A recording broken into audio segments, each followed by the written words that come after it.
Make sure everything is in frame.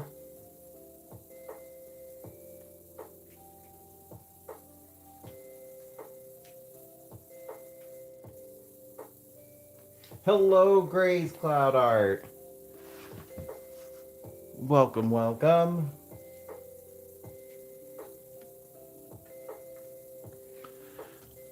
I think that might be a little too loud.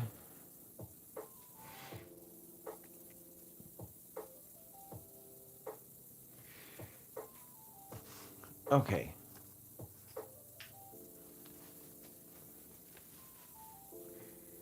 I do believe everything is set up. And I can get started.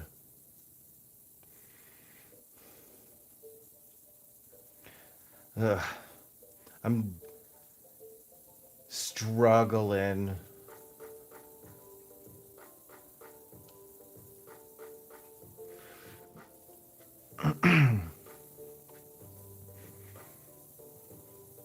There's other things I want to be working on because I'm like struggling to be in the right space to paint this one.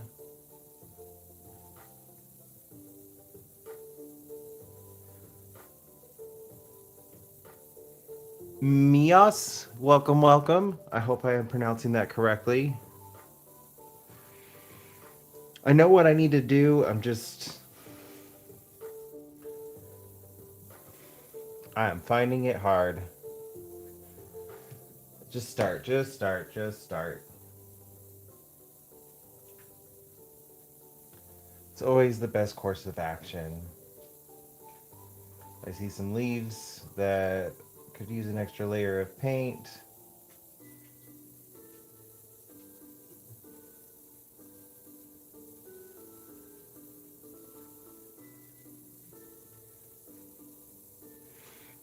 Might as well just brighten them up a little bit. I could just call you MM, or Eminem. Sure, Mios.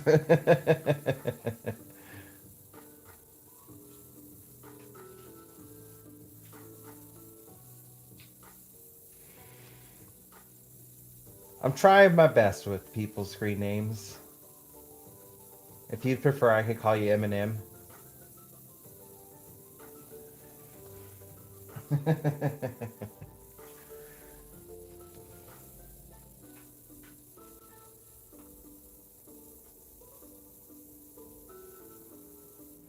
If I seem a little shaky, I'm dealing with some arthritis pain in my neck today.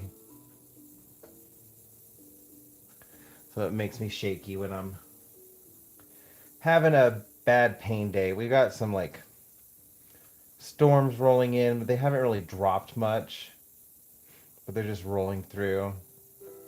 That pressure change is messing with my arthritis because I'm old.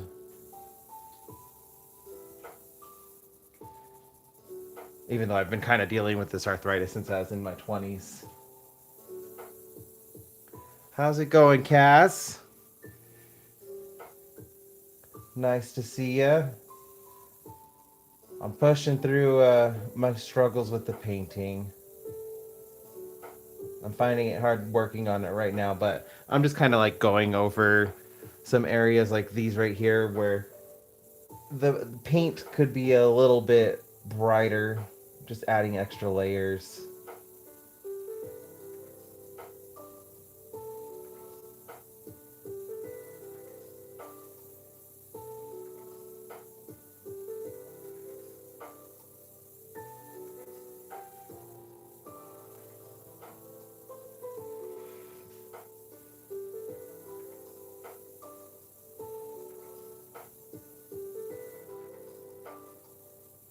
I want these leaves to look bright.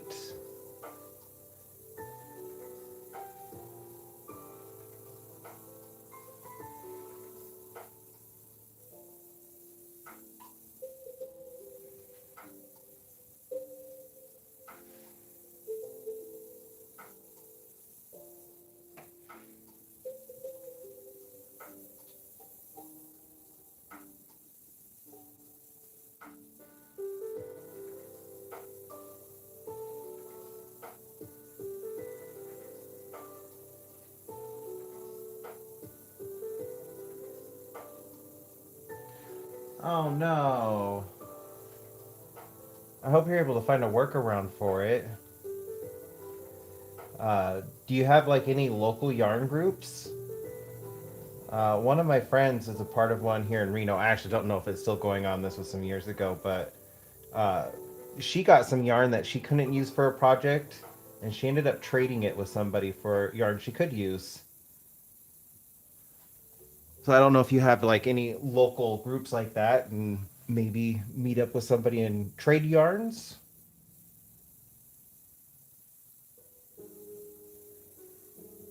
or maybe there's another workaround.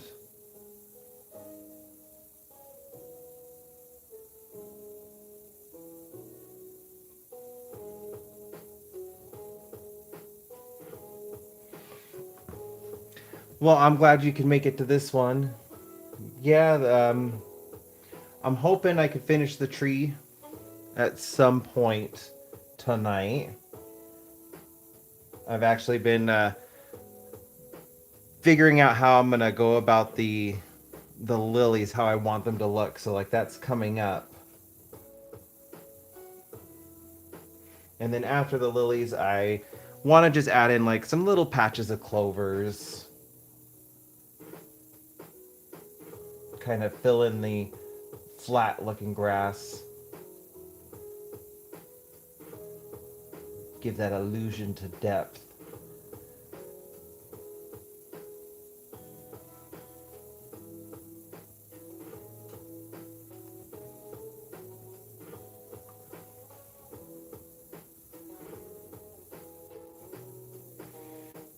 All my friends seem to be getting back into yarn. You got that on my mind now, Gray.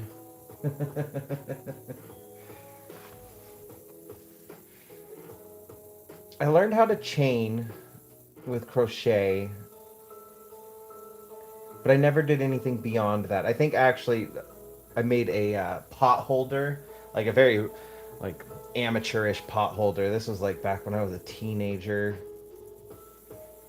My mom had gotten kind of like there was a couple years there she'd gotten obsessed with crocheting stuffed animals.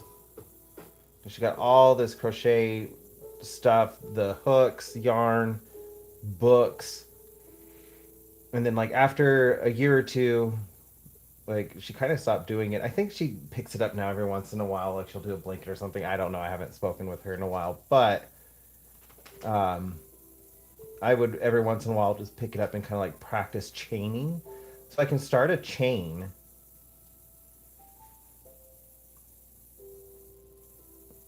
But everybody seems to be getting into like crocheting and knitting, and it's making me go like, huh?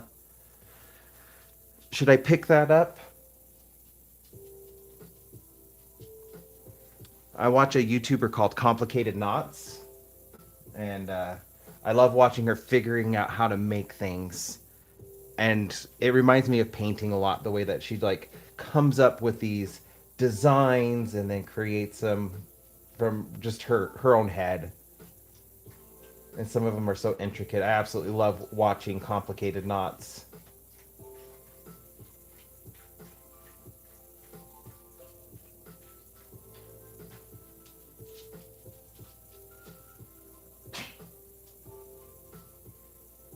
Oh, thank you. Is it Fees a Brogue?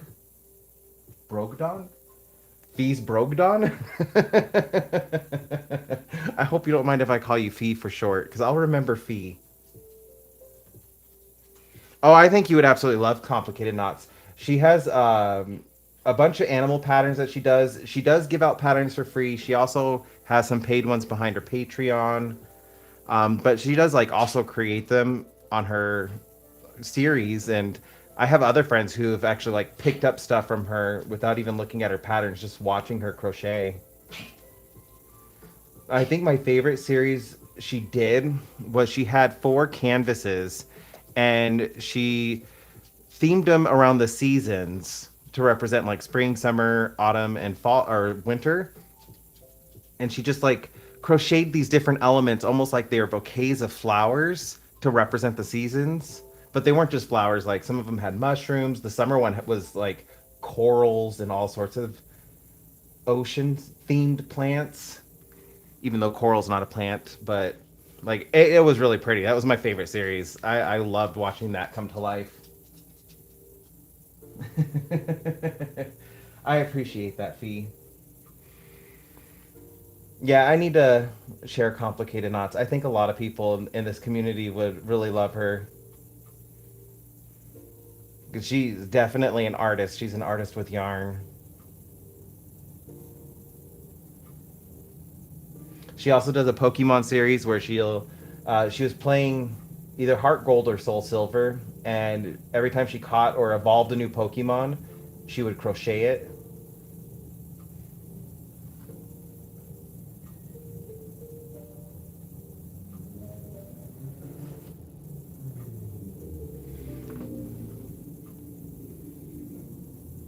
I love that. See, and that's kind of why I want to get back into crocheting. Although I use painting like that. Painting is definitely my unwind and de-stress activity. I've gotten a lot better over the last couple months of making sure to spend like the last couple hours of every day doing something I love just to kind of like show myself some self-love and make sure I'm going to bed in a good mood because that has definitely helped with my sleep. Taking time, like the last couple hours of every day, to just show myself some self love. I don't really go on my phone. I stop paying attention to the news and current events and just unwind with some painting. I really want to show you guys what I'm working on, but I need it to be a surprise because there's somebody else I have to show it to first. And I really want to show you guys. I have like 4 projects I'm working on right now.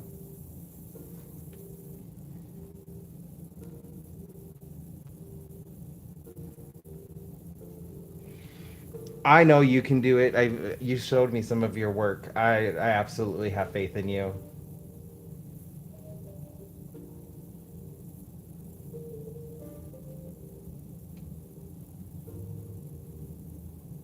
You have great ideas. I like. I know you can implement those ideas and do some wonderful things with yarn.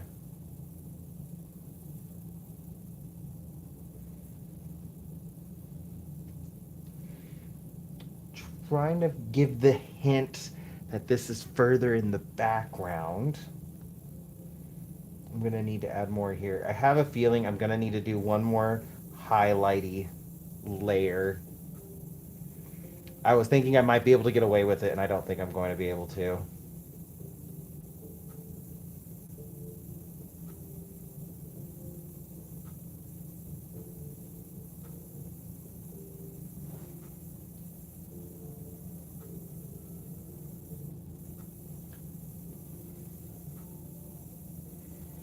I'm really glad you're liking it, Cass. I'm I'm pushing through, even when I'm not like feeling like I want to work on this painting.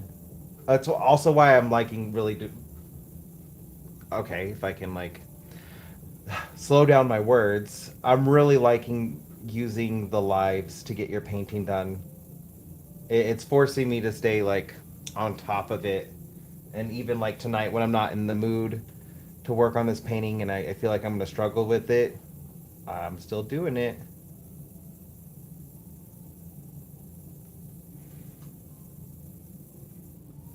No worries.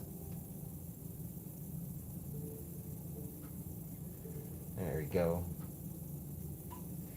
Just needed to bring those further forward.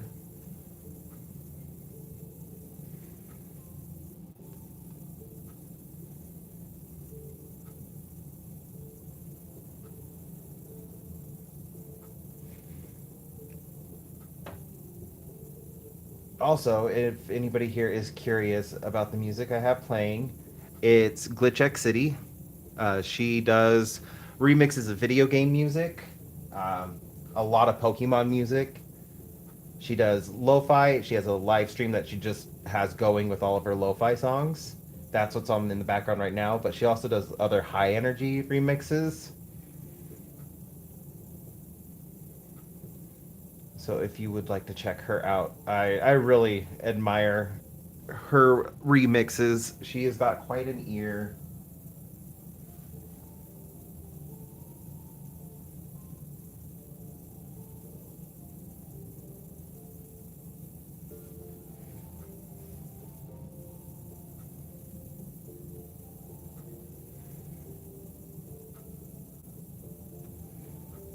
One back here.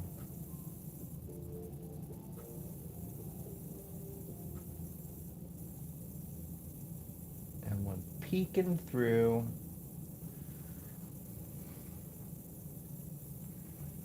Kind of like frame it in the lighter green.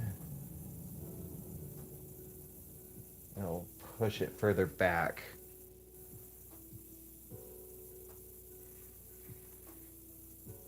Yeah, I love Glitch X City.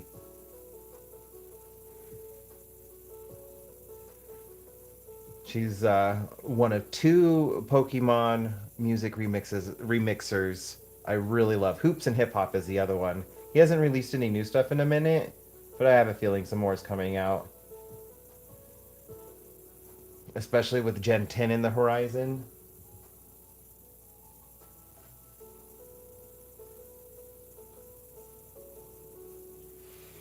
Yeah, I'll send you the link. I can't do it at this moment, but I will send you the link when the live is done.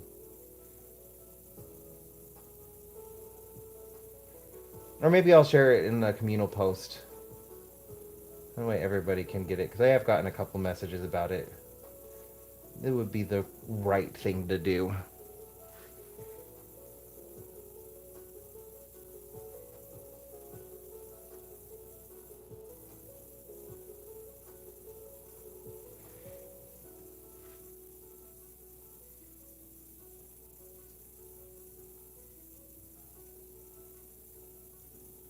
I have heard about Threads of Fate. I have not really watched anybody play it or played it myself.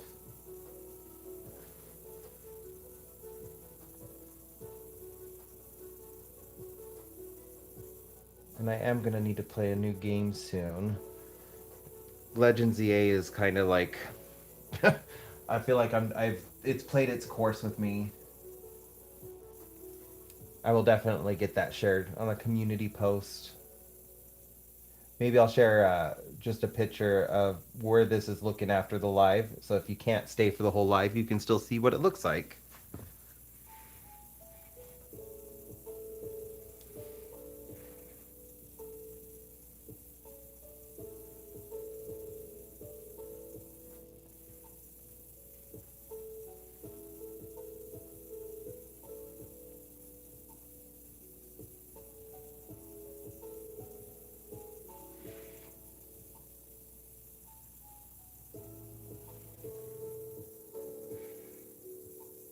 I don't know if anybody in the chat still plays any of the Pokemon games, but I have got mixed feelings about Legends ZA.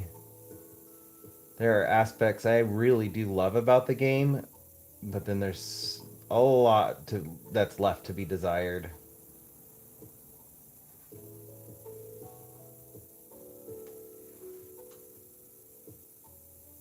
Thank you, thank you.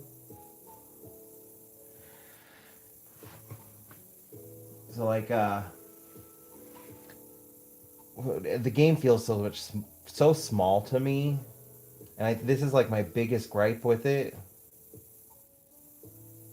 Is it's the most expensive Pokemon game to date. Yet it feels so much smaller than the last game. And like, don't get me wrong, Scarlet and Violet has its issues, but the game is huge. Especially with the DLC. It's a huge game. And Legends ZA with its DLC is just so much smaller. And I don't feel like it was worth the price.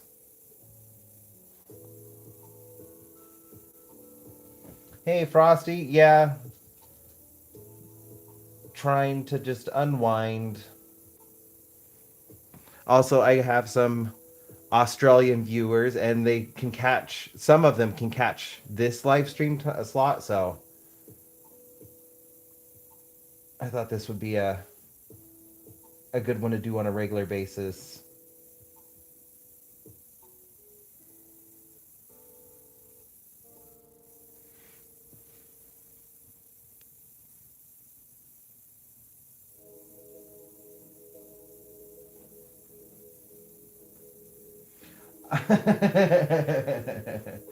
Okay, so my biggest advice, like first off, if you are beyond shy, do not hesitate to block people. You are going to get just, and I feel like a lot of the time they're bots, but you're going to get just mean comments. Just delete and block. You don't have to listen to them, especially if it's nothing valid. You can just block them. As for editing, um, edit as you go along. That is going to save you on memory. So when I am filming for my videos, like the current painting I'm working on, I need to spend 30 hours on it. I will record up to like 5 hours of footage, and then I condense that down into a manageable portion. My speed up rate, my normal rate is like 55 times normal speed, and then I just put that batch together, and I kind of go do the editing as I'm going along. It will save you so much time and memory in the long run, depending on how much like footage you're going to be creating. Some of my paintings I create like 80 hours worth of footage, so doing it as I go along saves me so much time. So like when I'm done with this, I have about 3.5 hours from my last painting I was working on. I'm going to condense that into like probably about almost 4 minutes worth of footage, and like render that so it's good to go, and then I can free up all my memory.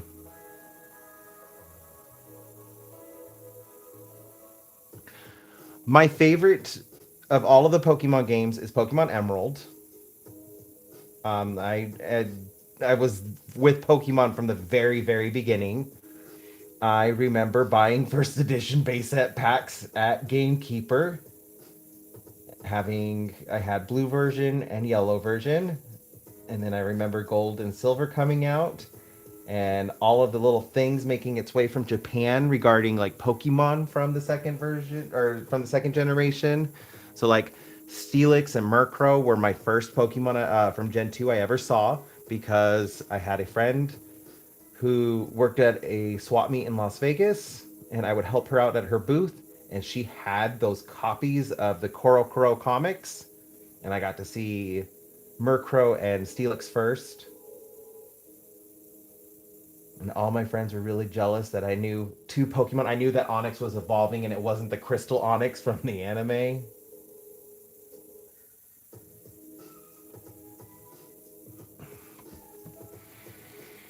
I really loved playing Gold and Silver. I had a friend whose brother was a hacker, and he ended up like getting a copy of the Japanese Gold and Silver versions well before they came to the US. I was still in middle school, and I got to play those. I had no idea what the game was saying because I could not read Japanese, but I got all the way to the ruins of Alph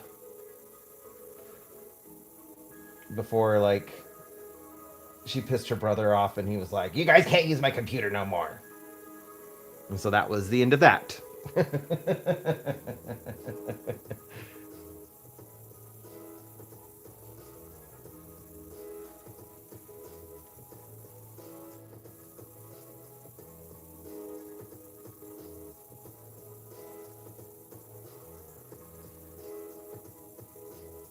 Gen 2's after Mewtwo. So Steelix and Murkrow they're Gen 2. They're well after Mewtwo. I feel like I need to combine these two because it looks like this is supposed to be in the back.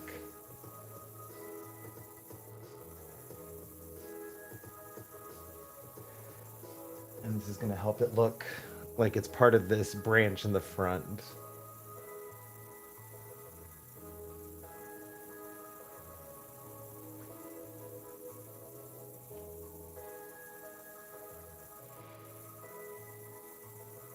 And I remember like I didn't know about Mew for the longest time. Like I knew about Gen 2 Pokemon before I learned about Mew. And one of my friends had gotten Mew from a Game Shark,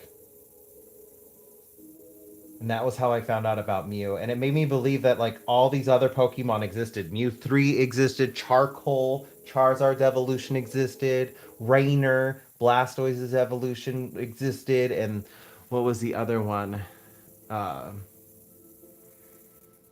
Sapsor, Venusaur's supposed evolution, like all those rumors. I remember those, and like after somebody had gotten Mew on their game and it wasn't in the Pokédex, it made everybody believe that these were actually in the game, and we needed to figure out how to unlock them.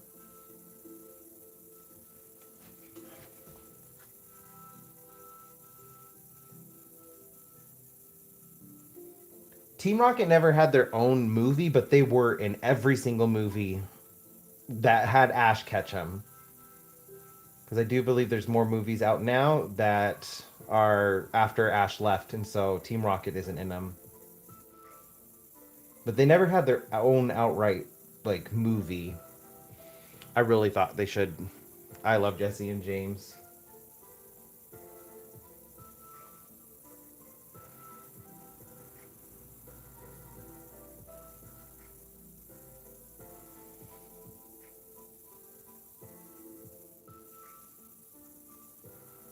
I was about to say this isn't Pokemon. It isn't. It is Zelda: The Lost Woods.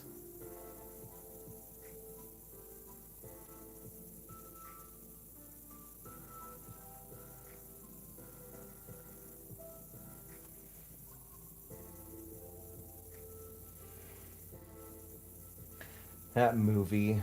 I loved the first movie. It was one of those cartoons that got me to cry. Wasn't the very first one though. That would be Lion King. I remember 8 years old in the movie theater watching The Lion King, and then when Mufasa died, crying, and that being like a really big moment for me because I had never cried for a movie before. How's it going, Illustrated?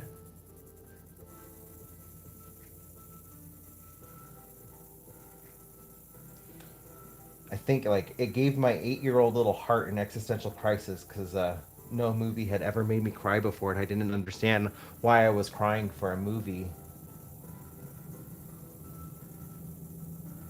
Even though like I knew the moment was sad, but I also knew like it wasn't real, but it was making me cry. I was like having my own little existential crisis in the popcorn bucket.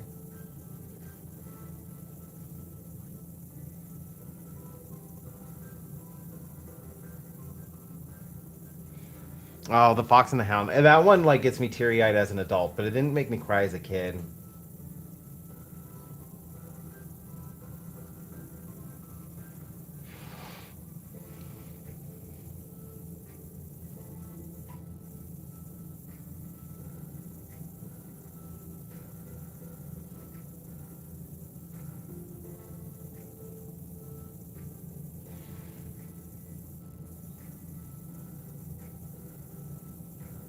Yeah, that moment was pretty impactful.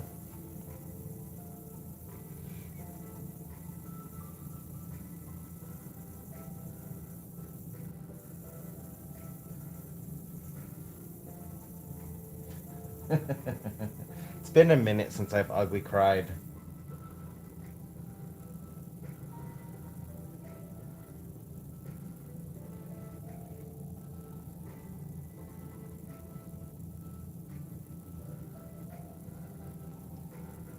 I felt so free after my last one.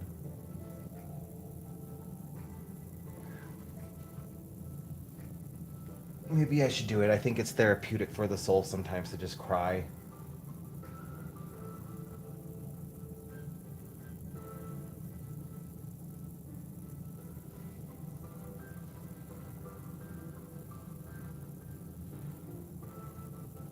I remember seeing The Land Before Time in theaters. I actually don't think it was like the first run though.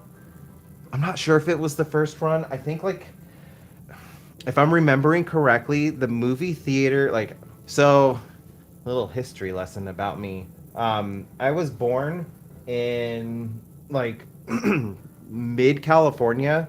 So, um, I was born in the San Joaquin Valley, and I think, like, to the south is all orange groves of where was, like, grew up until I was 7, Porterville, California. So, like, to the south, it's all orange groves. And to the north it's all grapevines, and it's like where they meet. And we had one movie theater, and I remember the movie theater very vividly because I loved going to the movie theater because there was a random farm right across the street. So, like, you had the movie theater and it was on Main Street, and then right across the street was a farm, and they had a bunch of chickens in there, and there was a little parking lot, and you could park in the parking lot. And I loved going to see the chickens, even though, like, they were someone's chickens. It was a farm. It was a working farm. I just loved seeing all the chickens. And we went and saw The Land Before Time there, and it was the same theater I saw Jurassic Park in.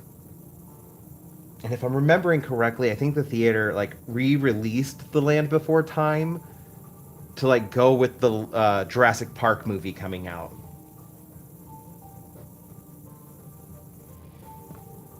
Yeah,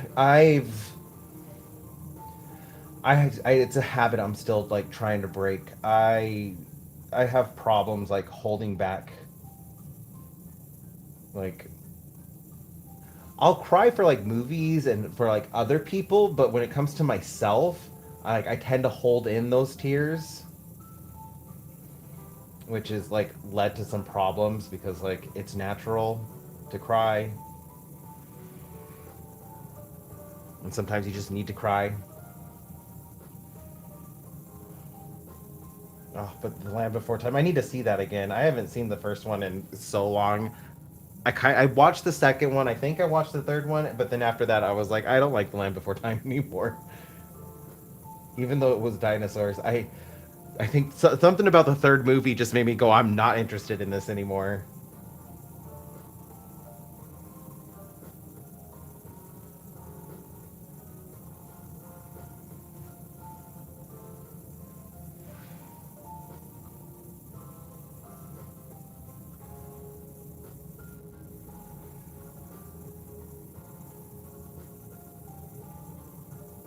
I need to frame this a little bit more.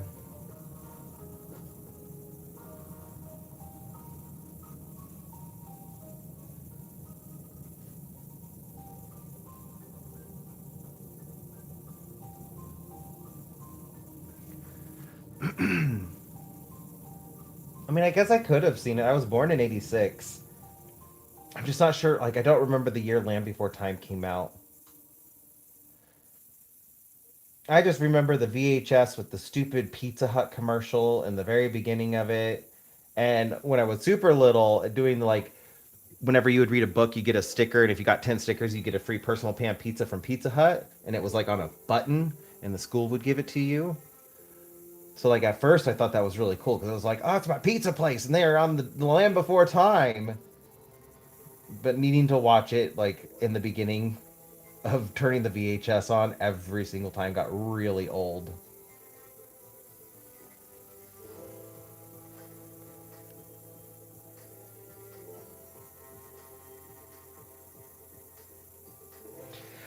That happened with me. So 2022, I had help from a guide. I'm not sure how else to say this because I know YouTube, like, will cut live streams with this kind of talk.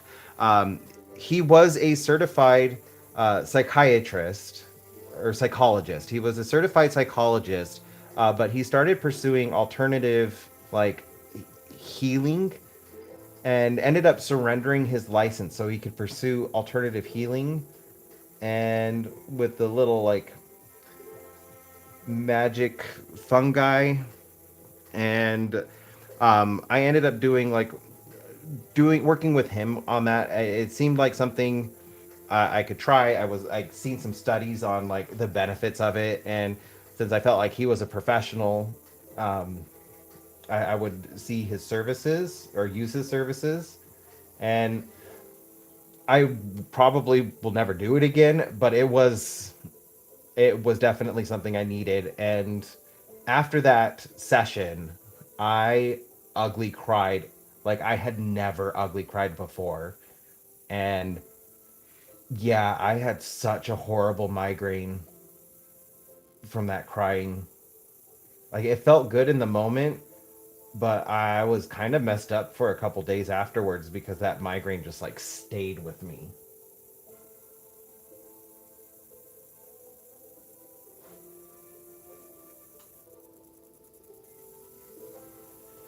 No sad faces, so it's okay.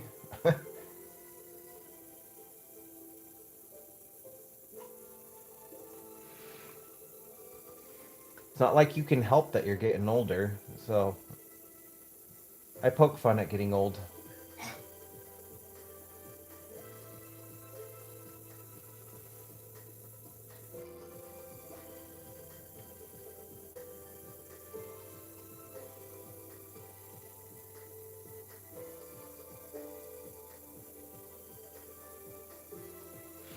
Those are wonderful tears. I have had tears like that. It doesn't really make me ugly cry, but like I've had paintings that I worked on that made my inner child so happy. Like that dinosaur painting, I got a little teary eyed looking at it. Like, oh my goodness, like I brought this to life in a new way, and it made my inner child so happy.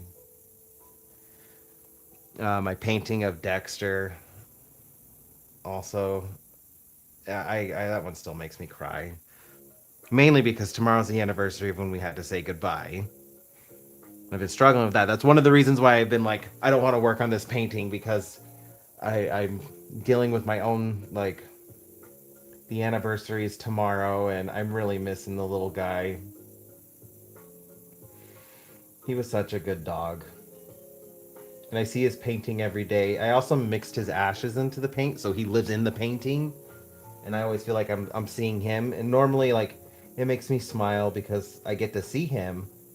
But like this last week, every time I've seen it, it's like, tell him I love you, and I miss you, buddy.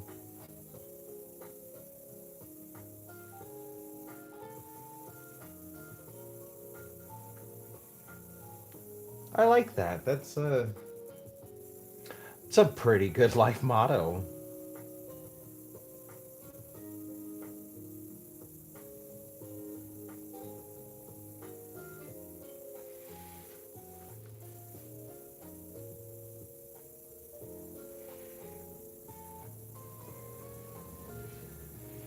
I will probably share the picture of like the painting I did for Dexter. I'll probably share that tomorrow,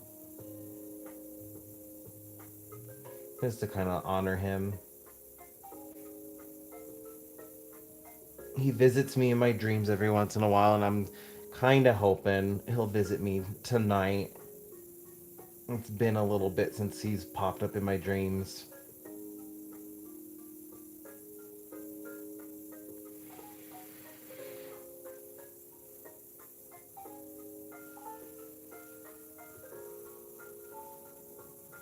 Though the last time he popped up in one of my dreams, I woke up and I was crying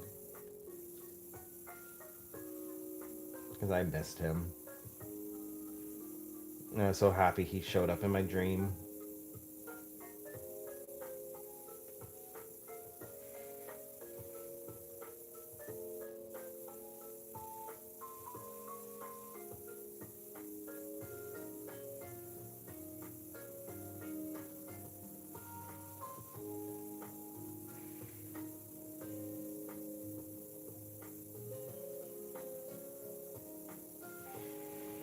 It's actually the reason I didn't post my short today. I was gonna post a short today, but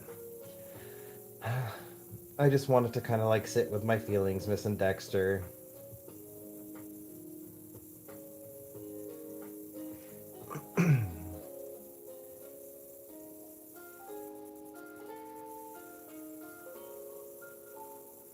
Not that I don't love you too. He comes up and sniffs my leg. Onyx is probably sensing that. I'm a little sad.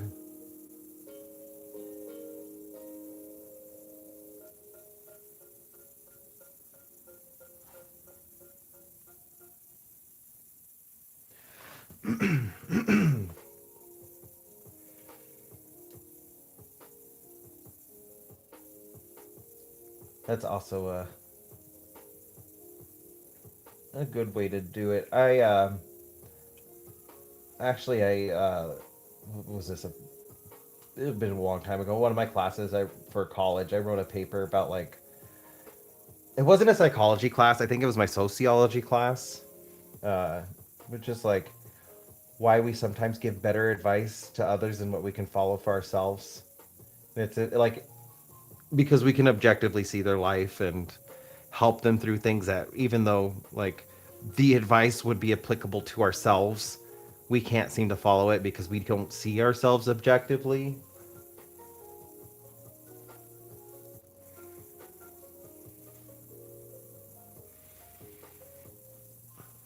Yeah, he was a good dog. My little buddy. He was my heart dog. I love Onyx and I love Baxter, and I wouldn't trade them away for anything. And they get all the attention and love they could ever desire.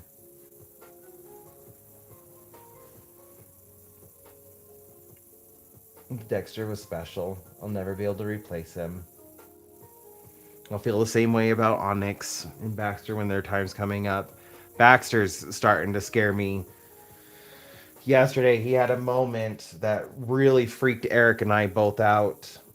So Rascal, our rat terrier, who we had before, like we said goodbye to him, and then we got Baxter, which Rascal's anniversary is also coming up this month, the end of the month. February's not been a good month for our pets.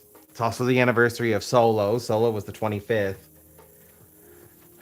And my birthday's the 24th. Like, it just surrounded my birthday.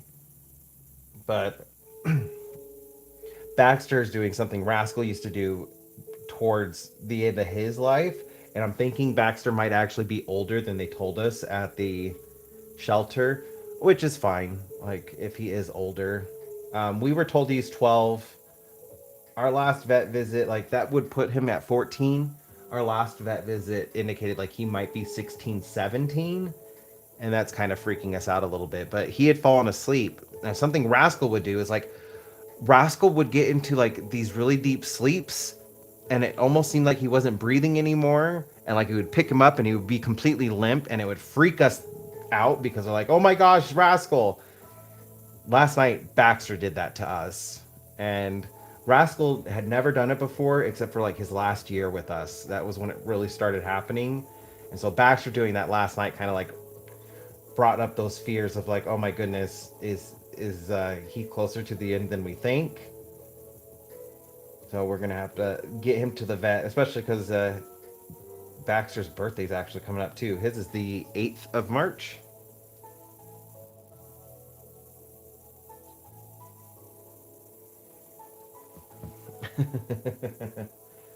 Baxter yells at me all the time though. He is our talker. Yeah, it would like his age doesn't matter to us. Like we adopt the dogs from the shelter. They need loving homes, and we tend to get the older dogs just because people tend to avoid them because they're not going to get as many years with them. But I feel like they still need love. They still need a good family,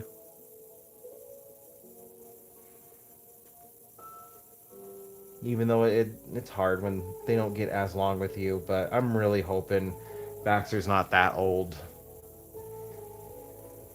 especially because uh he's got golden retriever in him, like a Chihuahua golden retriever mix, and their lifespans are not as long as Chihuahuas. So I'm hoping he's not like closer to 16, 17, because that means like our time with him is really limited. I want more time with him. We're gonna be planning some hikes this summer. I want to take him and let him go see like Lake Tahoe, go find some natural waterfalls, let him explore and play in the forest.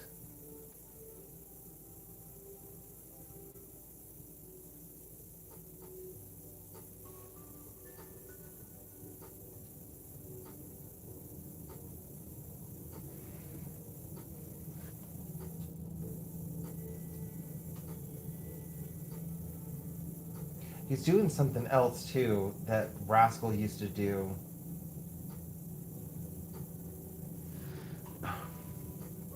Oh, it's when he's like he barks, but when he barks, he like his inhale is sounding the same that Rascals used to sound like when he was getting really close, like really up there in age. Because we said goodbye to him when he was 20, but he had like this, like oh, I don't know how to explain it other than like an old man bark, and Baxter's started doing that the last couple of weeks too. He's got a vet visit coming up though, so hopefully we can. If there's anything that we can do to help him, I'm hoping we can find out. I'm just dreading being told like there's nothing you can do. He's just old.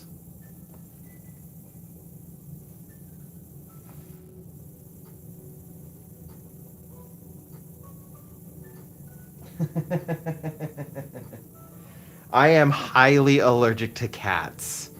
It doesn't stop me from enjoying cat videos. I love watching cats. I think they have great personalities. I am so allergic to them though. My face swells up, my eyes swell up, I can't breathe. Rabbits and ferrets do the same thing to me too, which makes me sad because I really love ferrets. I would totally have a ferret.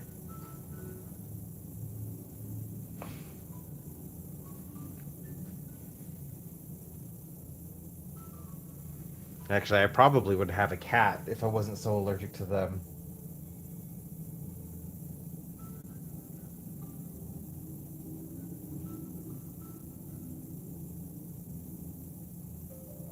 I even know what like cat I would want to get. I probably would never get a like a bred cat. I'd probably adopt and rescue like I do with the dogs. But uh like just like how I have a dream breed I would like to get, which is a Shiba Inu. I have a dream breed I would love to get for a cat, and it's just because I had a friend back in Las Vegas when I was in high school. They had an ocelot, and I fell in love with it. The thing barked, and I thought that was the cutest thing in the world. That this really like lanky looking cat that had spots like a leopard barked, and I loved it. I don't remember the cat's name though.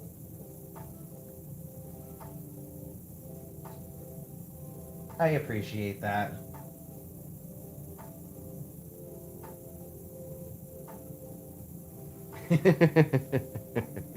Yeah, I don't blame you. You gotta film them. I appreciate the positive vibes. It'll be okay. I know it will. It's just part of life. Has its ups and downs.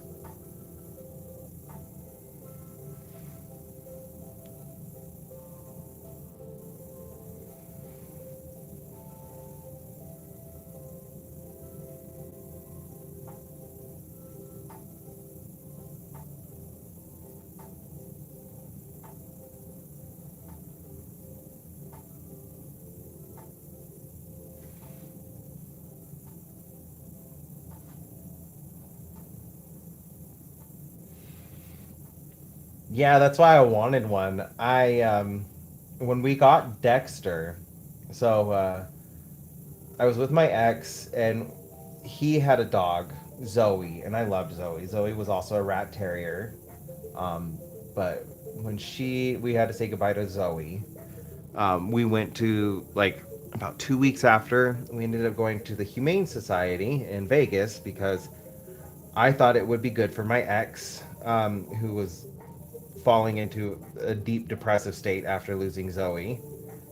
And I thought, like, we can go see other dogs. You don't have to adopt, but we can go see other dogs, and it might put you in a better mood. It did end up working. It did help him get into a better mood. But I had gone. I wanted to go because they had a Shiba Inu. Um, what was his name? It was something from the Peanuts. It wasn't Snoopy though.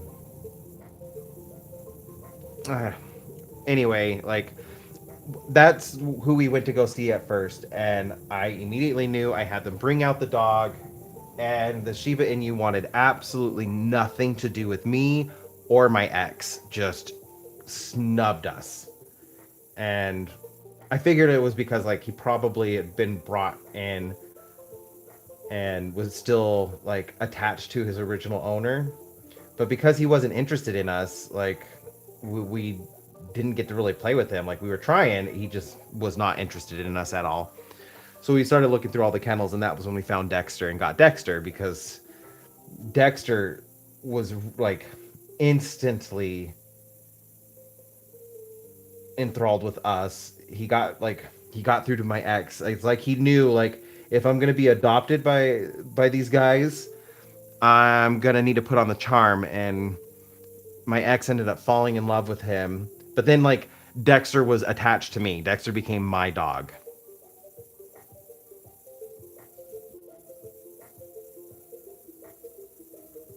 I was definitely his human.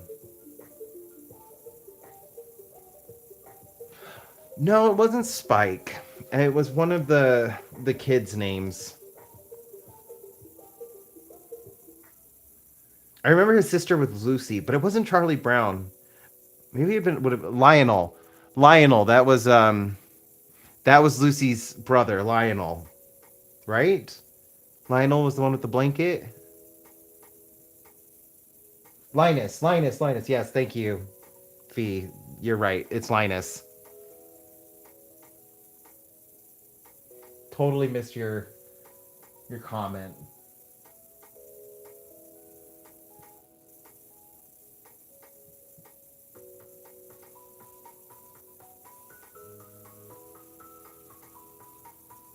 Yeah, Chihuahuas are kind of like that too. Like they have one person. That was why my ex never even like attempted to take Dexter from me when we broke up. He was like, I can't take Dexter from you. Dexter picked you. You're his human. Probably like the best thing he had done for me was not give me any grief about keeping Dexter.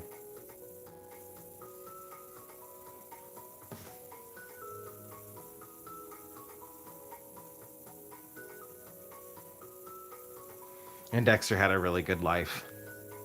He got to go on so many adventures. And we're gonna get to go on adventures this summer. I'm excited for that. Got to make sure they're up to date on their shots though, because ticks are now becoming a problem out here.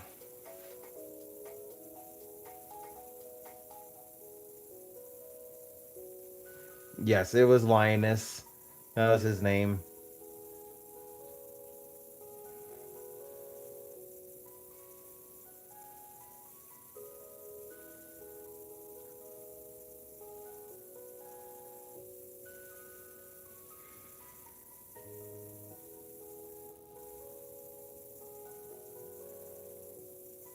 And I probably would have kept his name Linus too.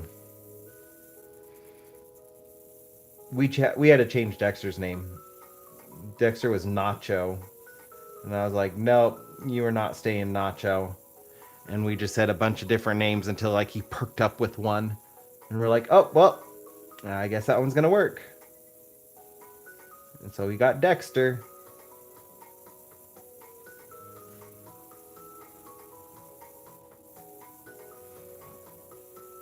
I'm on the border.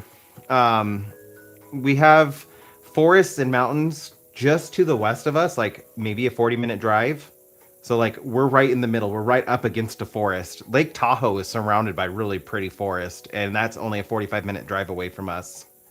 And then like yeah, we are in the desert, but it's just because like here's the Sierra Nevada mountains and here's Reno. It's literally like California, all of the forests and everything. The clouds get stuck up on the mountains and they'll drain up at the top and dump on the west side of the mountains. But then when they come over, the desert doesn't really get as much rain. So, like, we're right on the border of it. And yeah, we didn't have ticks for the longest time, but last year we had tick warnings and they're expecting it to be even worse this year. So we got to make sure the dogs have there's a couple vaccines they need to get since we're going to be taking them out on hiking trails and stuff just to make sure they don't get sick from tick bites.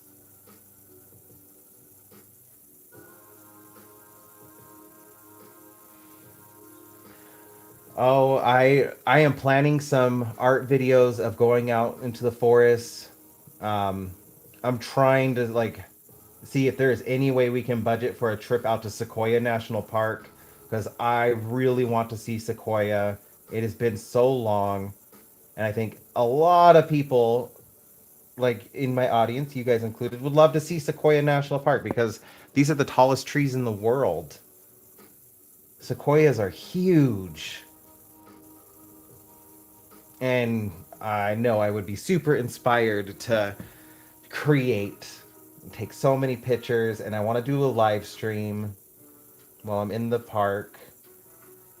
We just got to be careful because they have black bears, grizzly bears, and cougars. So with the dogs, not to mention like foxes, there's a lot of predators out there that would turn Baxter and Onyx into an easy meal, and so like we probably wouldn't go super deep into the forest, but like there are areas that are less prone to predators.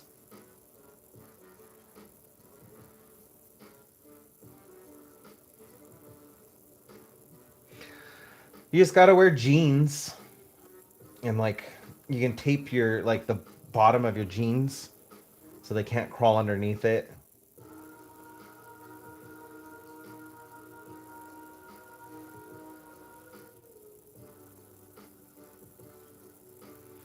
That's pretty cool.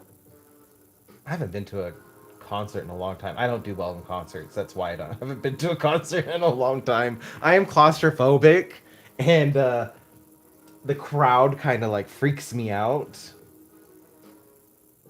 I don't do well in concerts. I don't act like I did when I was a child.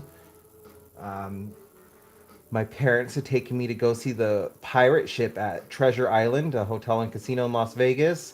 They have like pirate shows that they do out on the strip. Well, they used to. They have two pirate ships and they would fight each other, and one would sink. And like it was a big old hoodoo, hullabaloo kind of thing. And my parents had taken us out there to go see the show one night, and it was fine like when we were out on the like walking on the strip because you got the sidewalk and then the road was right there, but then here was the water, so there was just like this little lane for people to stand and watch the show. And before the show started we had all this room and I was fine. I was like, yeah, this is okay. And then the show started and I got squished up against the fence and I started panicking and then I started punching people, and I apparently like really embarrassed my parents because I was just like punching people in the groin because I was freaking out because I was claustrophobic and the crowd was smashing me up against the fence to the water. And so I didn't even get to finish watching the show because I totally freaked out.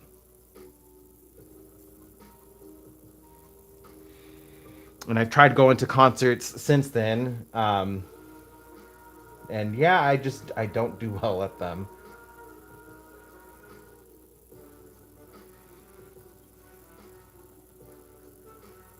Okay, Eminem. If you're able to make it again, wonderful. If not, I will chat with you later in the next one that you're able to make.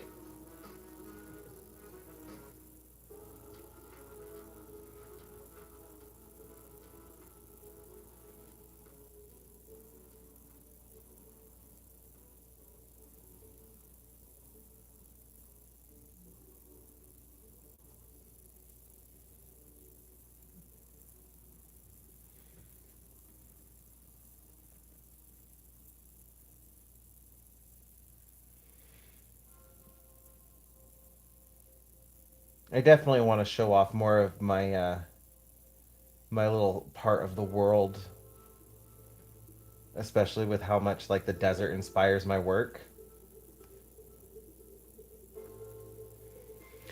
I would love to take you guys to a ghost town. Unfortunately, none of them have reliable cell service enough to be able to do a live stream. So I would be able to record it and turn it into a video, but I would not be able to live stream it like if I were to take you guys out to like Ruth or any of the other like even just Virginia City, which is still kind of like alive and booming. The internet out there is just not good enough to be able to live stream.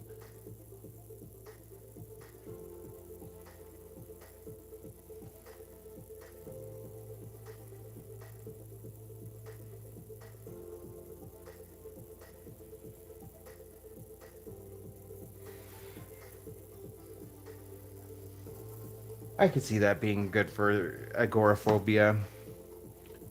All right. Just 1 second. I will be right back.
Okay, sorry about that.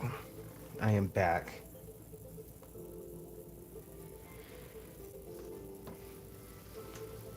I heard Baxter whimpering, so I had to go check on him to make sure he was okay, and he's just dreaming. And then I kind of got like sucked into just watching him twitch and kind of like and watching him just dream away. I can't really take the phone in there though because it's so dark, and if the second I turn the light on, he's gonna stop, and I don't want to disturb him. So I just watching him for a moment, making sure he's okay. I was like, heard him whimpering, and I was like, oh no.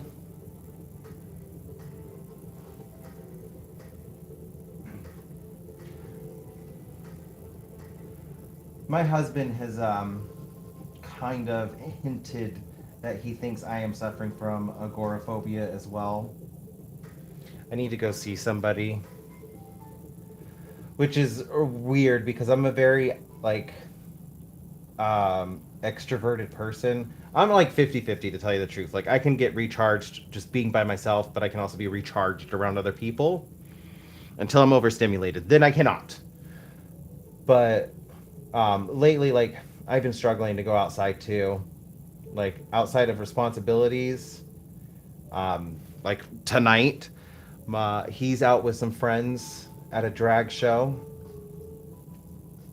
Granted, like they're his friends and stuff, and like I'm a firm believer in like he's allowed to have his own friends without me needing to be there. So like I'm not too worried about that. But like he has offered in the past to go to places and like without even thinking about it, I'm just like, oh no, I'm fine. I'm just gonna stay home. And like lately, he's like, you used to not want to be home. I used to not be able to keep you at home. You always wanted to be out. And then lately, nothing seems to be able to get you out of the house. And so he's like kind of hinted he wants me to talk to somebody.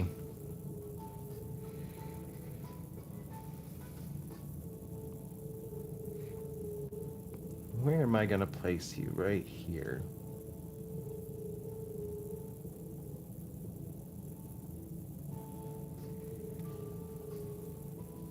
Pisces.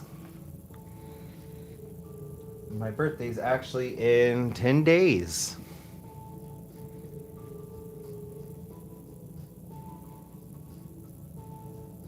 Fun fact though, I wasn't supposed to be a Pisces. I was born early. I was supposed to be an Aries.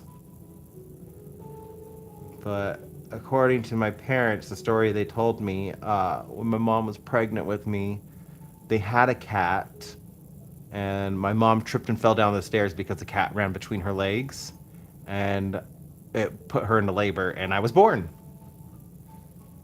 And I have been accident prone my entire life, and I used to like joke about that because I was like, I was born from an accident, and I feel like it fated me to be a clumsy person. If you're wondering how clumsy, I have gotten my pinky toe stuck in the drain of the shower because I slipped. I'm a very clumsy person.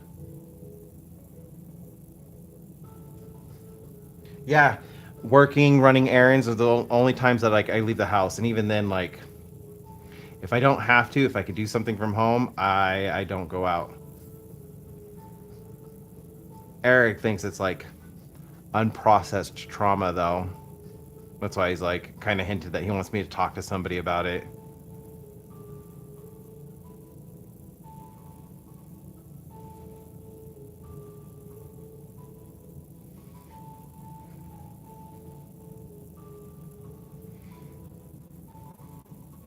Yeah, the world is also very scary right now, and there's a lot of things that are like, um, back in 2006, I was gay bashed and left in the street, and like the main thing I remember from it was like nobody stopped. Well, okay, no, I can't say nobody. One person stopped, but she didn't even stop right away. It was uh, everybody in like afterwards. I was left in the street, and cars just went around me, and nobody offered to help.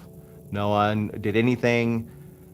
And I had gotten myself onto the sidewalk, and that was when somebody had like stopped, and she was asking me if I was okay. But by that time, I was like, so I was way overstimulated. I had was going too many emotions running through my head that I like declined her help. I didn't want her taking me to the hospital. I didn't want her helping me. Everybody else had already just driven by. I felt kind of worthless, and I was just like, get away from me. I don't want anybody right now. But she did follow me like to make sure I got home. Like she did stay back, but I did notice her like when I was walking home that she like followed to make sure I got home safe. But like I just remember the amount of people that just like drove by, and that feeling I felt in society is starting to feel the same again. Like there was a minute there where I felt hopeful and like things were changing and I was feeling safer about going outside. But lately, like it's very reminiscent of like the late 90s and early 2000s for me when I was aware of like the shift, like before the culture shift in the late 2000s, 2010s.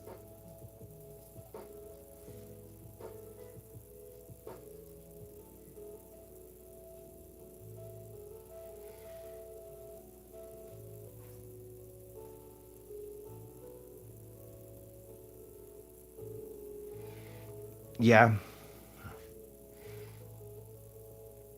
it just. So I think like a lot of it is just like because of the societal shift lately, it's bringing up PTSD and made like it's manifesting itself as agoraphobia. Even though like I haven't been diagnosed with it yet, like I can kind of recognize I have symptoms of it. I just need to get talk to somebody to try and work through this. But I do think like the societal shift is definitely brought that to the like the forefront of my subconscious where like I'm almost constantly in fight or flight. Well, I should say fight, flight, or freeze because I feel like I'm more in the freeze stage by just staying home.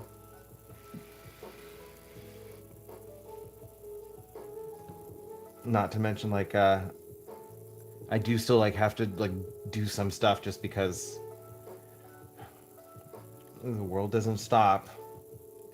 Even though I definitely feel like it should stop right now. If anything was to stop the world with what's going on right now, this should be like the showstopper.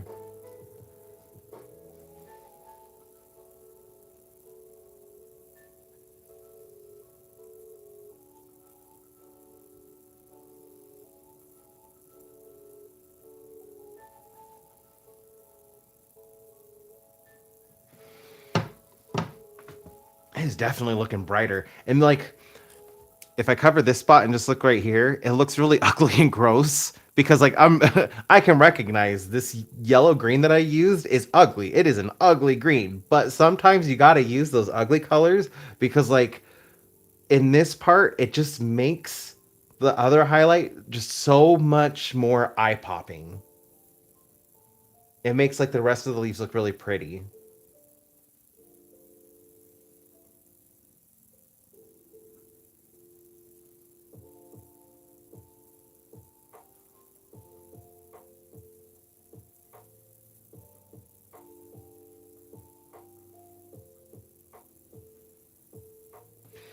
Yes, fees. That's exactly what I'm doing. I stay informed as best I can, especially because like I have family and other friends who are impacted by things that are going on right now.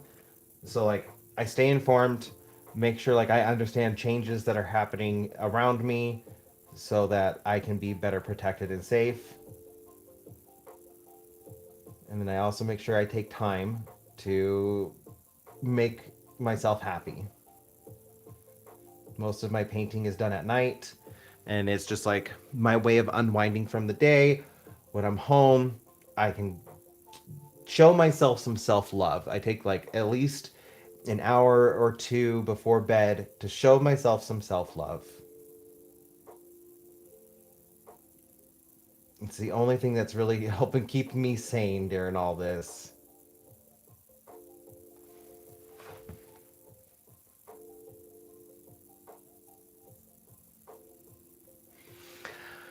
Yeah, the people pleaser thing has gotten me into a lot of trouble. I am a people pleaser as well. It has gotten me into a lot of trouble.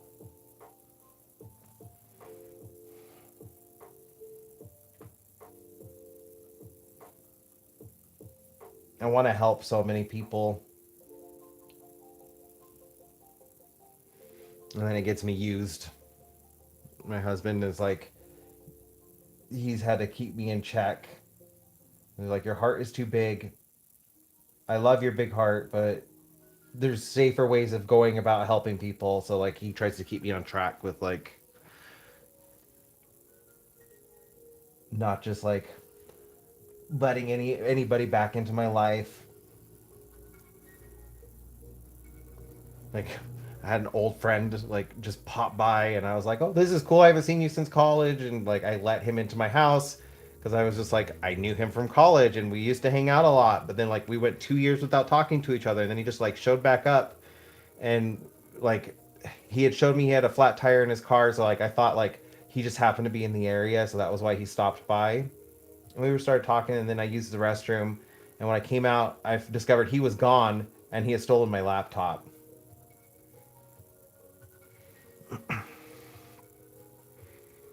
Eric actually like brings that up every once in a while because he thought it was really funny how like I was scared to tell him what happened,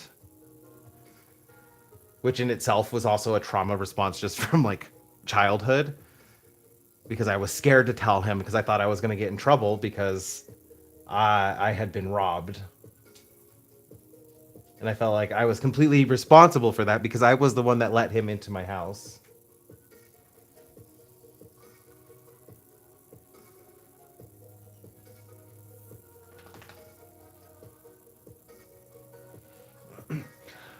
Oh, Fees, that's a good idea. That's really reminding me of advice I used to listen to.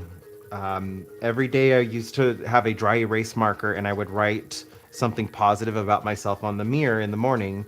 And then I would go to work, and then when I'd come home, I would see it on the mirror and it would just like remind myself like some positive messaging. Oh, I gotta be right back. Baxter's now awake.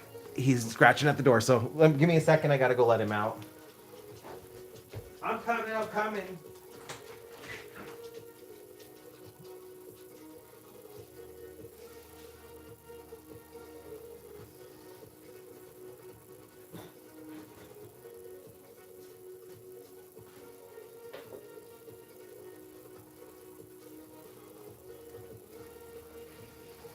Okay, it's too cold to stand out there with him like I normally do, so I will have to like get up and go shut the door and everything when he's back in.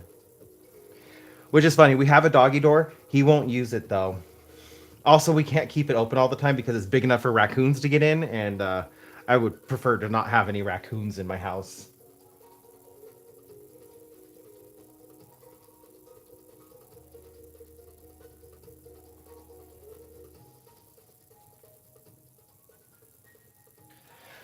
I absolutely believe him that he had car issues because, like I said, his car was in my parking lot and he had a flat tire, which means like when he left with a flat tire on his car, and I think it was just an opportunity. He remembered where I lived and happened to have car issues in the same area and showed up at my place and then saw an opportunity to take the laptop.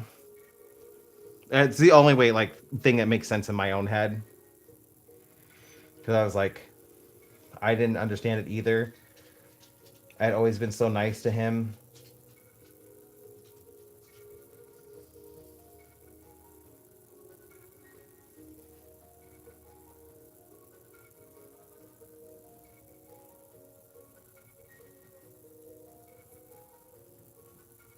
Thank you, Fees. You're right. I still try to be like as kind to everybody as I can be until like they give me reason not to be. And most of the time when I'm not nice to somebody, it's because I saw them punching down on another person. Like that instantly like nope, that's I don't need to be nice to you anymore if you're punching down on others because I match energy. That's that is my autistic superpower. All right, I'm gonna go shut the door really quick.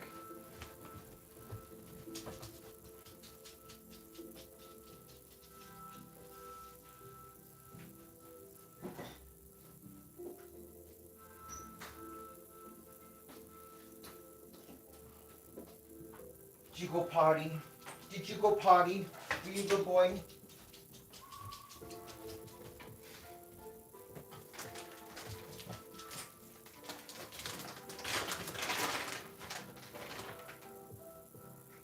Oh, good boys.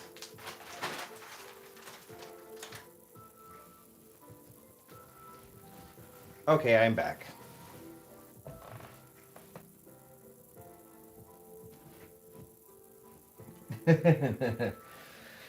I appreciate that, Frosty. Use your screen name. Yeah, I mean, like, you saw it with the Pokemon group. Like, Frosty knows me in real life, for those that don't know Frosty. So, like, he has seen some of those people use me.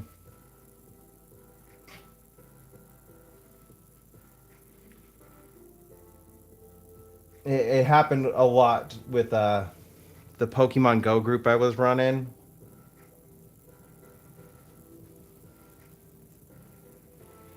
I was just too nice to people who didn't really deserve my kindness.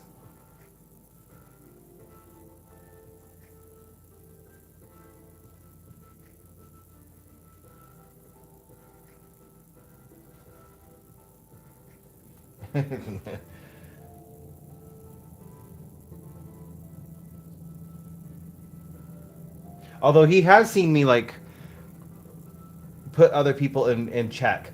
Like there was one person who absolutely hated me in the Pokemon Go group, and that was because when we were out doing raids, I would organize them at a slower pace, so like kids and families could also join in the raid and be with a group and get the whatever Pokemon we were hunting. And one of the raids we were at, like I didn't care what people were doing, but I did care like about some things. And one of the things is I am a smoker, but I can recognize like not everybody else's needs to be around that. So I would always separate myself from the group if I was going to smoke and then rejoin up the group.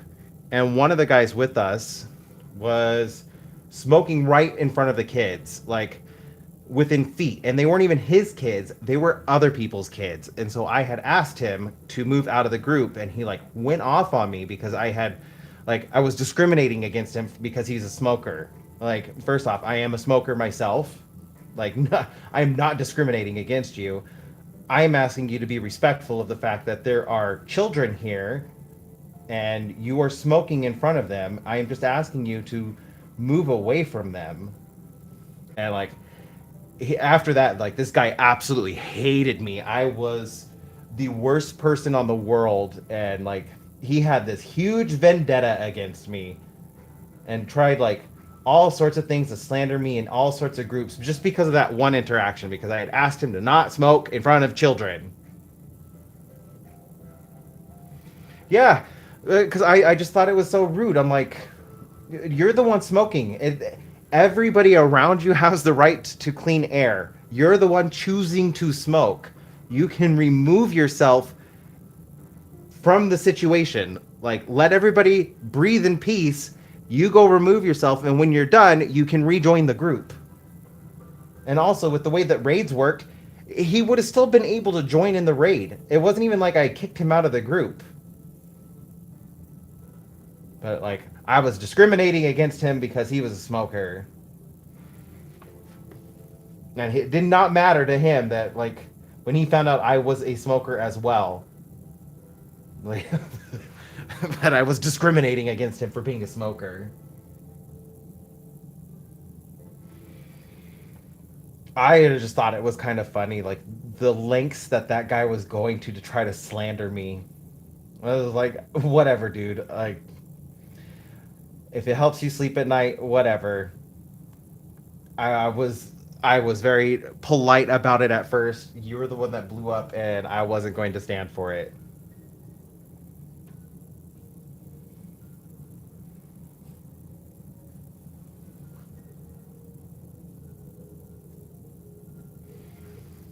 Yeah, that's exactly what it was.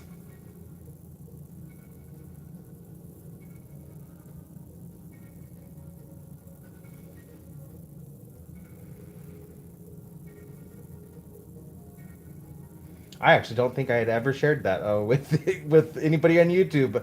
I don't think any of you knew that I was a smoker. Yeah, he did, but like the grudge he held on like against me for the longest time. And like I just blocked him. I was just like, I don't care. Like, you are not worth my time, and we don't have to raid together. Pokemon Go is a big game. You can raid with other people.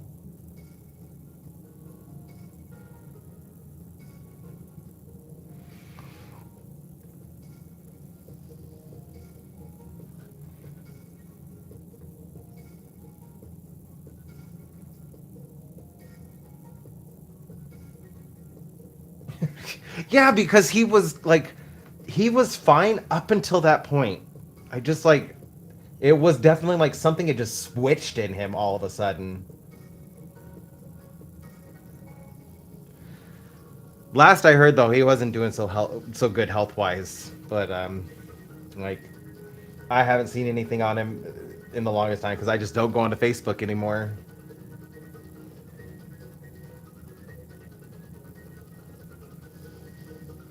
I tried vaping. I cannot do it. Like I mean, I was trying it back in like 2011, 2012 when it was just starting to become a thing because I wanted to quit smoking. But like vaping gave me such a horrid migraine. I'm pretty sure I'm allergic to one of the solutions that like the vaping process uses because like it was just horrible. I and it didn't matter what like brand or what manner I was trying, what device, like all of them just like gave me just such horrendous migraines.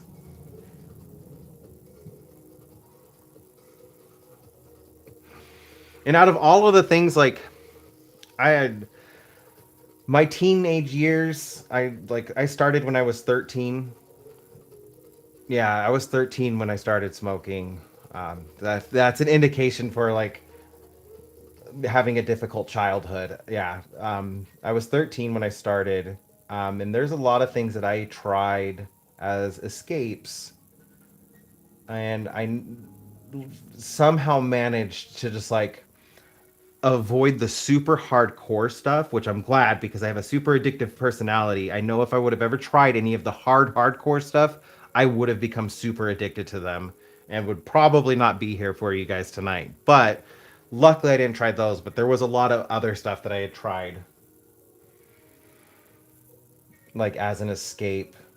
And out of all of the things that I have tried, like that I could become addicted to, I'll cigarettes is probably like the the lesser of all evils, because like I could have absolutely become an alcoholic.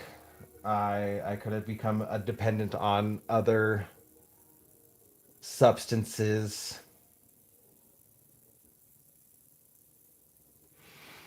but I also don't like smoke a crazy amount either. I'm down to like four a day, and that seems to be like the my like where I'm stuck at. I can't get past like that final little amount.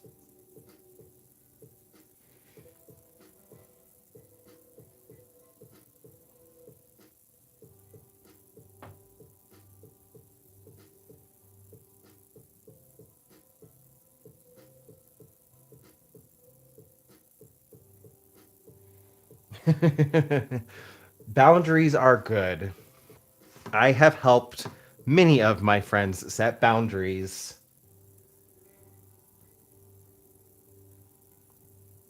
And one of my favorite things to tell somebody who is struggling with them is boundaries are self love. It's okay to have boundaries.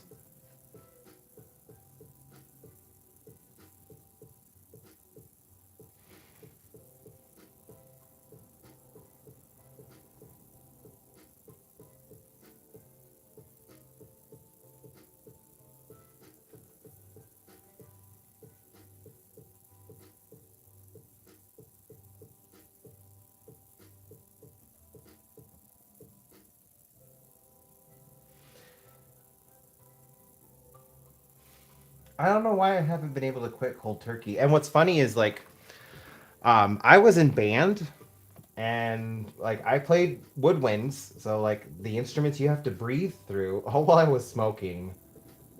I was in marching band playing the bass clarinet. My band teacher, my senior year in high school, actually, he pulled me off to the side and he was just like, I know you're smoking. I'm not gonna like bring this up to anybody else. The only thing I'm asking is please go get your clarinet professionally cleaned before you return it to us. So I had to take it to a music shop store to like get a deep cleaning on the the last week of school.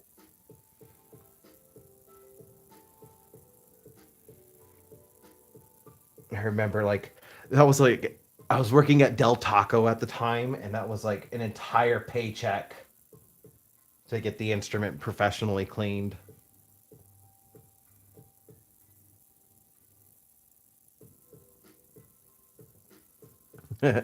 um, Actually, yes, illustrated.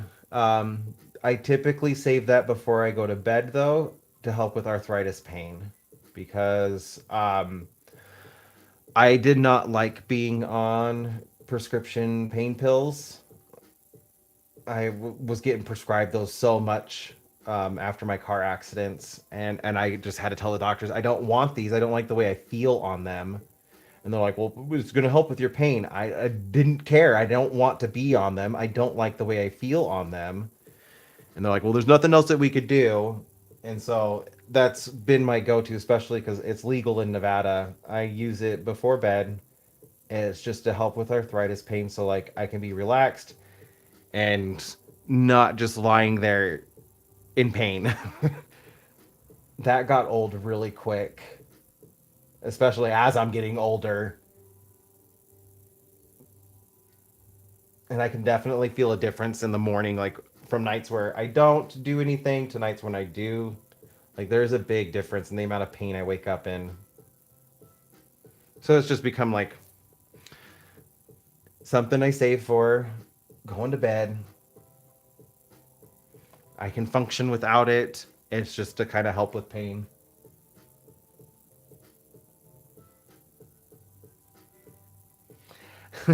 Nice. Bass clarinet is, well, contrabass. The B flat contrabass clarinet is my favorite. That one took a lot of lung strength. I probably could not play that now, but that was my favorite instrument that I played out of all of them. Bass clarinet was next. I did not like the alto clarinet. Regular clarinet was okay. I also like, it wasn't my favorite, but it was above the alto clarinet. And then alto saxophone was okay. I preferred the tenor, but I couldn't play the tenor because they didn't have an extra one, and I had an alto saxophone, so like since that was my instrument, that was the one I played. And let's see, I tried French horn. I did not have the like the mouth for French horn.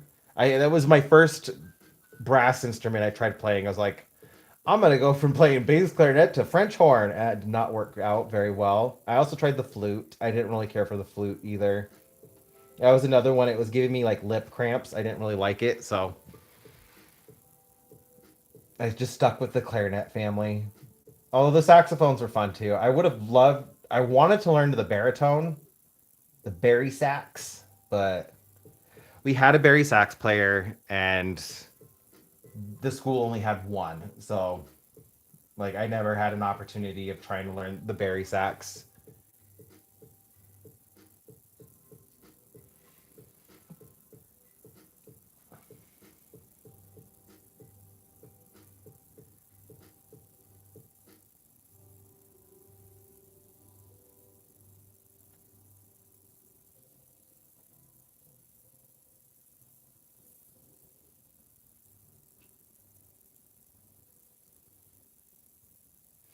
Oh, nice.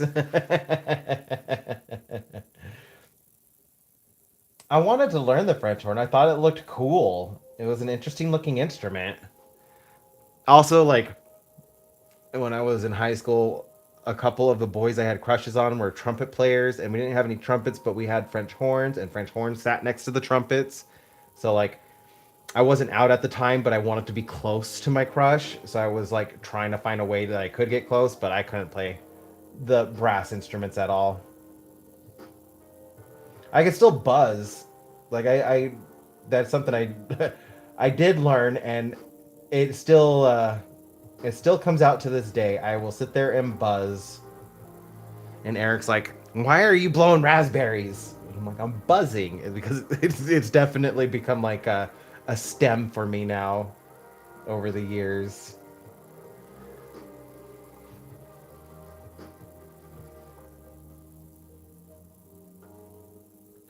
That is cool. I've seen a video of somebody playing the grand piano like a harp, and I thought that was super cool. Also, like you playing it like that, I'm mad respect for that. That's really cool. Kind of jealous that you can do that. That is a really cool, like just underappreciated talent right there. I am definitely too big for something like that. I am 6'2".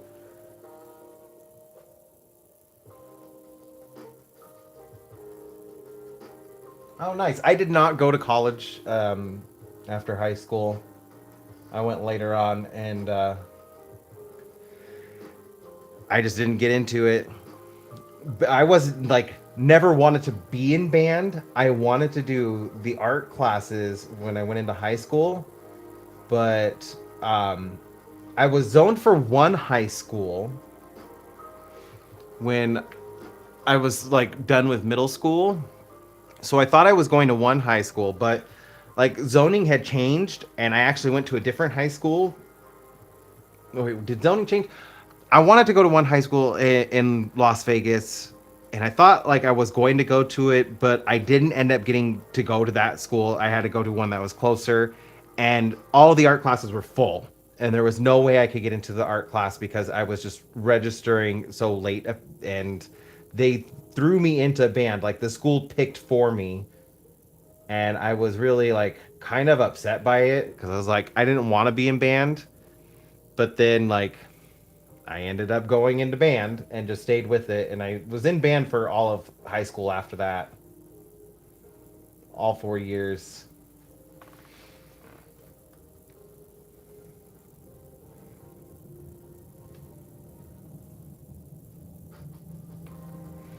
And then my senior year was the only year that I could have taken an extra elective. And again, when I found out that I could take an extra elective, all the art classes were full. So I ended up taking woodshop. So I was in band in woodshop. If I had the tools for it, I actually would be doing wood making on my channel on YouTube. I just do not have the setup for it. Maybe in time, like as my channel grows, maybe I'll be able to do that. That would be fun. I made a dresser and a clock. Everybody, oh, and a cutting board. Like the cutting board and the clock were the very first things everybody in class made because like we had to learn how to use the tools and practice with them. And then after the clock, we got to make whatever project we wanted. And like people were making stuff like a skate, somebody made a skateboard and other like silly little projects. I, on the other hand, decided I was going to make a dresser, and I made a 6 foot long, like 2.5 feet deep dresser. And it was tall too. It was like almost 4 feet tall. It was a big dresser. I got an A. It was like the only class my senior year I got an A in, but I did get an A.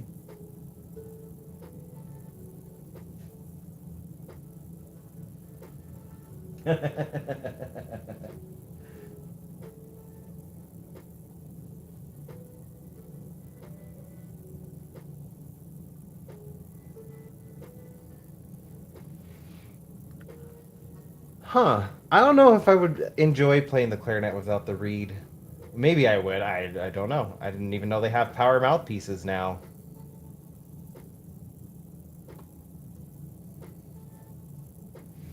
But making a guitar, that would be fun. I would definitely like have to do some research on that because I would want to get like proportions and sizing and everything for it correct. I would want it to be like you could actually play the guitar.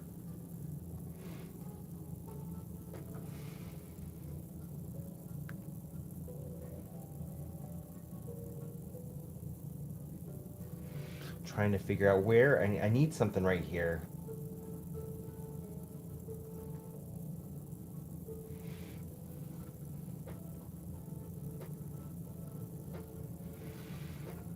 It would be fun to make a guitar. I never learned how to play guitar. That was another instrument I wanted to learn.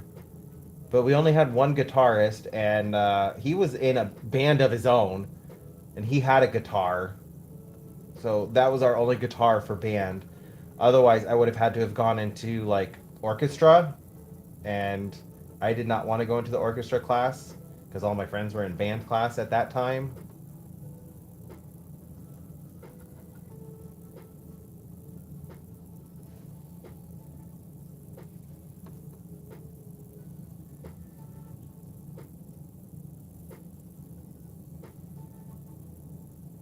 Also, we had a weird rivalry with the orchestra and choir.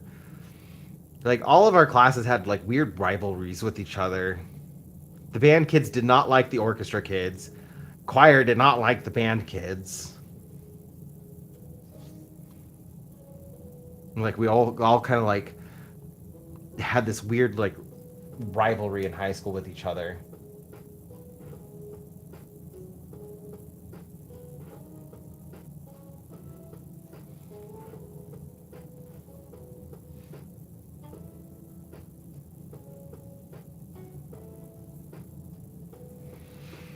I want to go thrifting. That is something that I am like planning out. I want to go thrifting to find things to paint on. And we've got some interesting thrift shops in town. I want to avoid some like I don't want to support Goodwill or anything like that. But we have some like small mom and pop antique and thrift stores. I kind of want to go exploring through. In downtown Reno, we have a 2 story antique and thrift shop. I kind of want to go to it and find stuff that I could paint. I would definitely have to like do some research on whatever items I get though, because like I have a few friends who bought stuff from thrift shops to discover the things that they bought were like very rare, valuable items. So like, and I mean like very rare, valuable items to me is like they were like $2,000 and they only spent $6 on it, and then they could turn around and sell it for a couple grand. So like definitely things I would need to pay attention for if I were to do that out here. A little different from Vegas. Like all the shops in Vegas, when I would go thrifting out there, it was all new stuff, not very valuable stuff.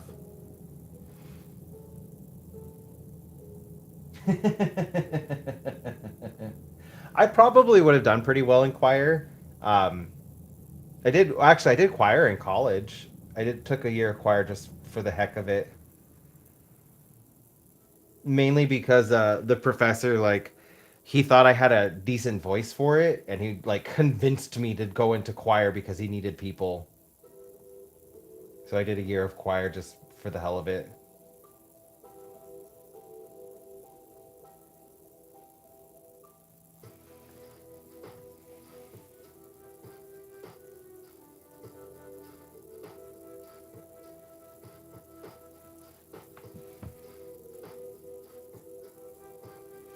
Oh, you're not too far away from me.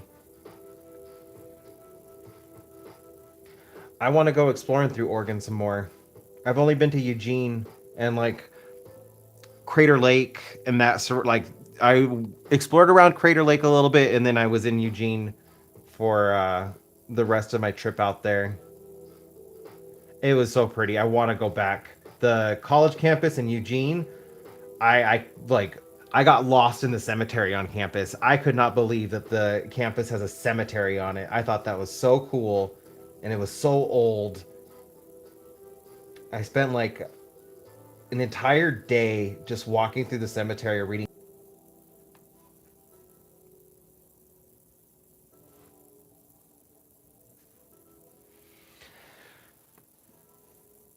We would get out of school early for some performances too, except like we would get out of one class, but we weren't allowed to leave, and that was the only thing I did not like about band.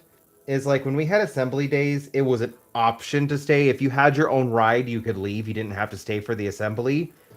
But because I was in band, we would have to, and I was in marching band, we would have to play like the theme song, our school anthem, and anything else. So like I never got to leave school early for the assembly days. That was like my main gripe with band is I never got to leave school early. All right, Gray Cloud. I hope you have a wonderful night. It's been nice chatting with you and having you in chat. I will send you the link for Glitch City as soon as I'm done with my live stream. So you'll have it for tomorrow.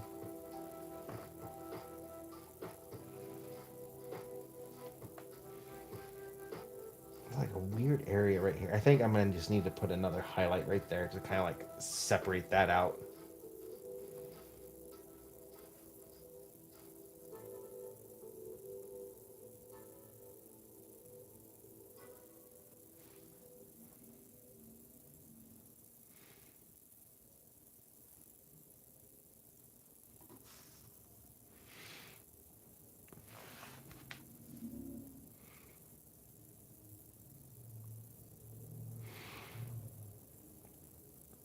I'm gonna need to bring this.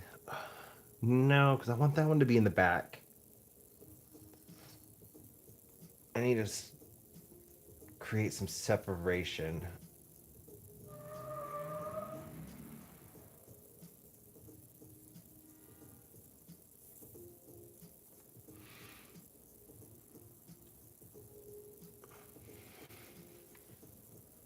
I was almost expecting to hear an accident. I don't know if you guys heard the that truck.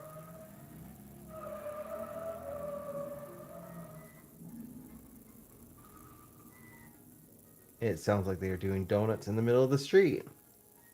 That's lovely. After I heard the other car honk, I was almost expecting to hear an accident. I would have taken you guys out there. We would have discovered together if there was an accident.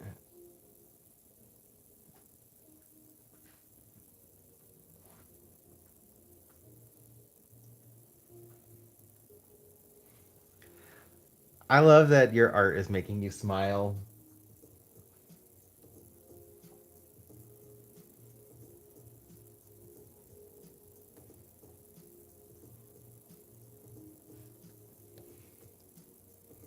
It makes me happy. I love when others love creating.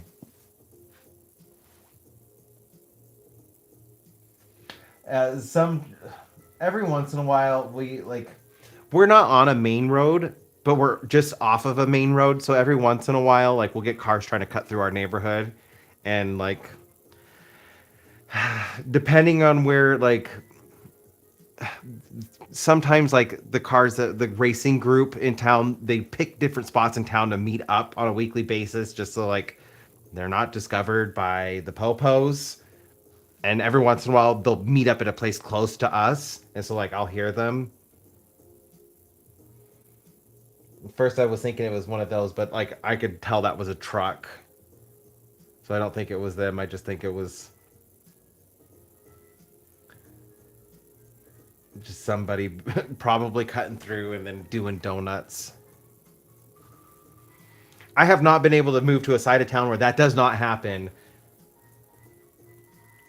I lived in between Sparks and Reno. Sparks is like Reno's sister city. I lived right on the border between the two cities before, and it was happening there. So we had moved to the suburbs of Sparks, which is like on the very outskirts of town, up against the desert. That was my favorite place to live, but I hated the apartment complex. Like the management for that apartment complex sucked, but everything else about that area was beautiful. I loved it. But Eric and I didn't feel very welcomed. We would always get looks whenever we would go to the grocery store together. It was very like you're not welcome here kind of thing. And there was always kids making doing donuts in our apartment complexes parking lot or things like that. So now we're back in Reno, and yeah, we get it out here too. I'm just like, well, you can't escape it. It's like everywhere here in town.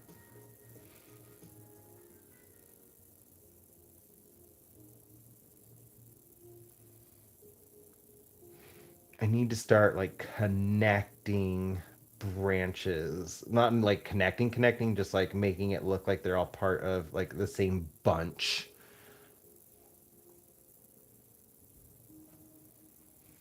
I'm glad though it didn't cause an accident. I've only heard a couple since we've lived here, and both of them were actually like further down the road because somebody would like ran a stop sign.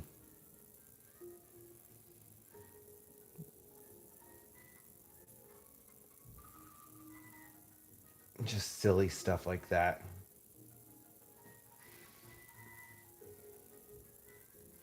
Luckily, like there hasn't been like any major accidents in our area because we do live in like a neighborhood, so speed limit like on the busiest road near us is 35 miles per hour. Whereas like when I lived out in Sparks, the the busiest road was like 55, and that was pretty close to us.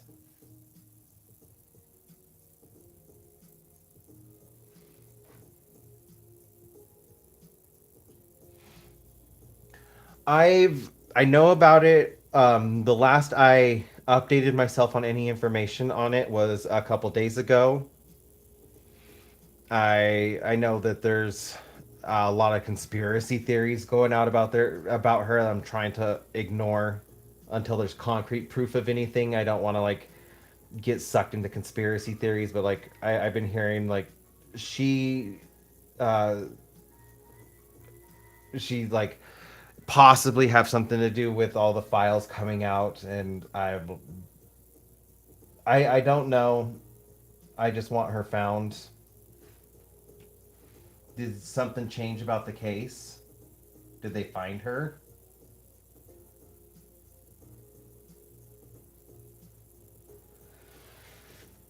Oof, that's scary. I have not seen a plane crash.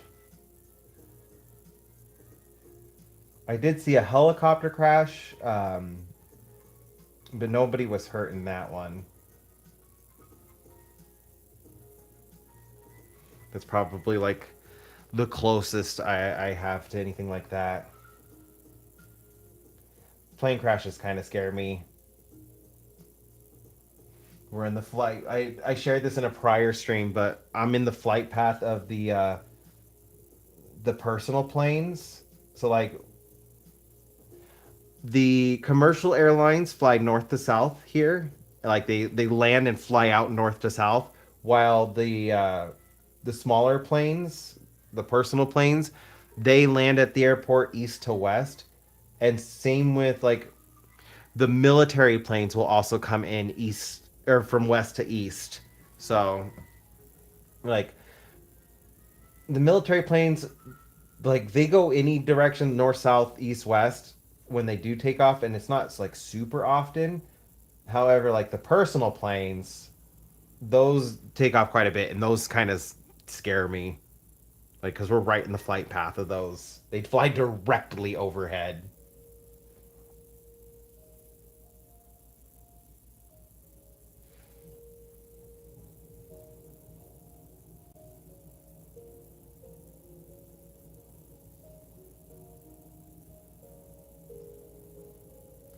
Oh, I hope they find her,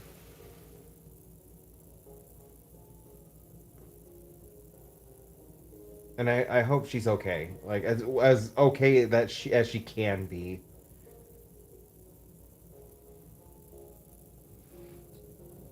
I know that's got to be such a scary situation. I've been like trying to like prepare myself to be like aware if anything like that happens because of a rogue agency within our government because I have friends and family that could just end up being taken. So like just that thought of them just disappearing has been scaring me. So like seeing her go through that.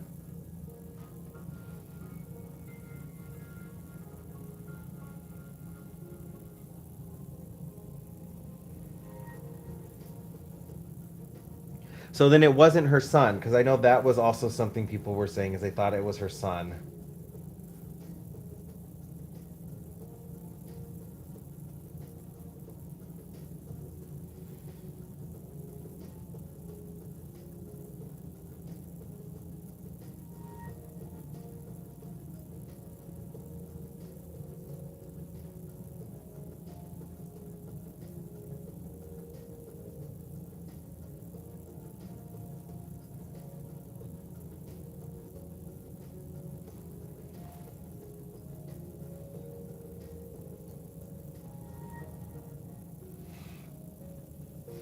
I've been on a couple plane trips.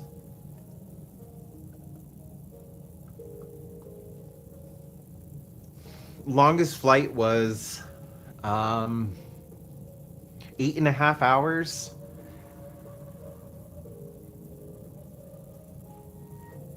Truck is back. I wonder if it's so. Okay, first let me like longest plane trip was 8.5 hours, and that was from London to New Delhi, India. And I spent a couple weeks out there, long, long time ago. And then train, I've been on lots of trains. My dad's a steam locomotive engineer. Growing up, I was raised in a train yard, and I got to go exploring in all sorts of places in the train yard. Ely, Nevada. If you look up the ghost train of Old Ely, if you're ever in Nevada, I highly suggest it. Like this is an old mining yard.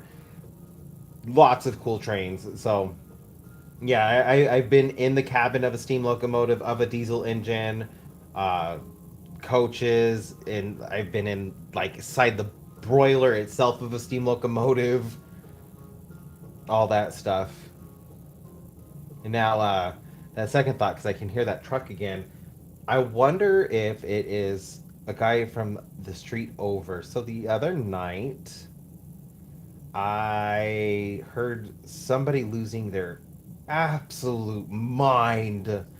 Not like I'm in a duplex, and in the street over, there's a small apartment complex. And from what I could gather, that was going on in this, like, I didn't have sight of it. I couldn't see it. I can only hear somebody had scratched this guy's truck, and it was uh, a new $25,000 truck. Which in my head was just like, okay, so you got a used truck, but like that's neither here nor there. I can understand like this is a new to you truck, and you're pretty upset because somebody apparently scratched it. But he was screaming, like banging on things, trying to get neighbors to come out to find out who scratched his truck. he was gonna like put somebody in the ground over scratching his truck. He's like, somebody here knows, somebody here knows, come out, who was it, who was it? Like screaming for about an hour. And so I'm wondering if it's him, because like he definitely sounded like he was drunk or on something to be like losing his mind the way he was. And yeah, that was I think it actually got calmed down because I had like I think the police ended up showing up and calmed the situation down, because like just from my point of view, and I'm the street over and I could hear him, I thought he was going to hurt somebody.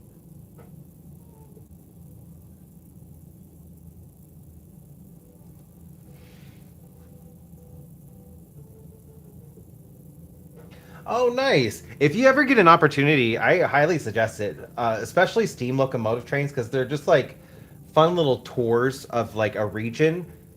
Absolutely do it. I love them. They're peaceful. You get to like talk to people, and they tend not to be super busy. Like that's one of my favorite things about it. Like when you go on the like those tours with the steam locomotives, they're not really super busy. You have room, and you can like talk and socialize with people. My favorite are the wine ones, like where you get like hors d'oeuvres and wine, and you kind of like go at night. I highly suggest it if you ever get an opportunity to do that. It's just a unique, fun experience. And the ghost train here is actually called the ghost train because it was a mining engine. So the steam locomotives in Ely, all of the ones that are operating today, they weren't originally passenger trains. They were for the mines. I think all the passenger engines. Oh no. Engine number 40 did passenger runs, but she was originally supposed to be a mining train. But there was a period where she was doing like the school train, where because they didn't have buses back in the early 1900s, they would just pick up kids at the train stations between McGill, Ely, and Ruth, and they would just take the kids to and from school on the train. So she did do that for a little bit, but then during World War II, when they were like scrapping all the steam locomotives for the metal, the government kept trying to get engine number 40 because they deemed that she wasn't necessary for the mines, because they had engine 93 and engine 80, which are like twice the size and horsepower of engine number 40. She was a smaller engine.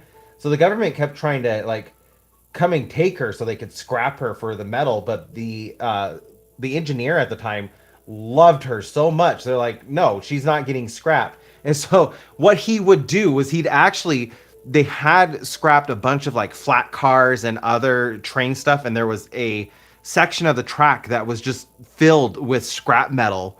And what he would do is he would drive the steam locomotive into the scrap pile area and then cover her in sheet metal. So when the government would come looking for her so they could scrap her, they're like, oh, well, she's in Utah right now, or oh, she's like in southern Nevada right now, or she's in California. And like they would look around trying to find her because they would get reports that she's there, and they would never find her because they never looked in the scrap pile itself for the locomotive.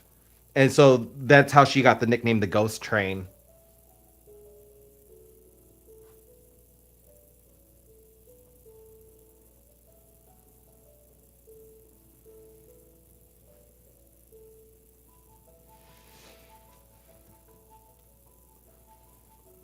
You have a good heart, Illustrated. That's what that tells me.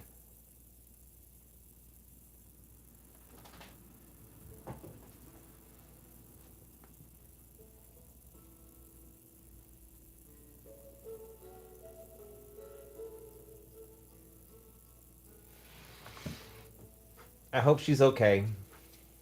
Um, the best thing I could suggest, if like since you like helping those kinds of things, is look for a charity to donate to, for like women's centers. If you can donate items to a local women's shelter, those are typically the best way to help prevent any kind of situations like happening like that, because it gives extra resources to your local community to help those in needs, so that they could hopefully never find themselves in this kind of situation.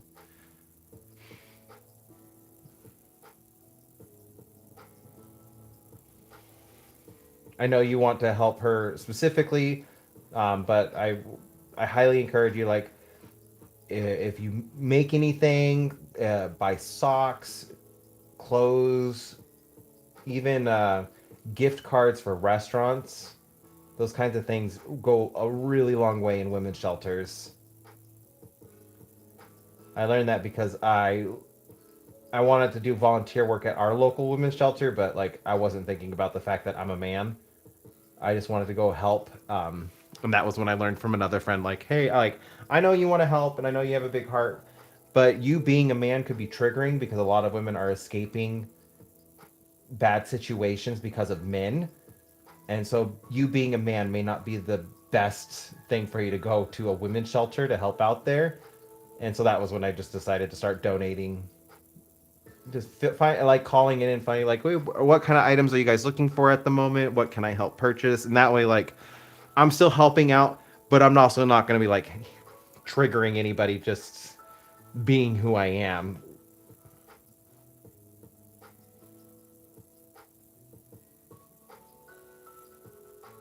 Yes, I will say that the meals on trains I like more than the meals on planes. Now, I haven't tried like a cross country dinner train. I They have one that actually goes from San Francisco to Chicago. I kind of want to try, but it's like, I think a 7 day trip from San Francisco to Chicago, and then it would be like another 7 days back. But I do kind of want to try that. And I've seen the food on those dinner trains, and they look really good. It's almost like, I would say, cruise level of food.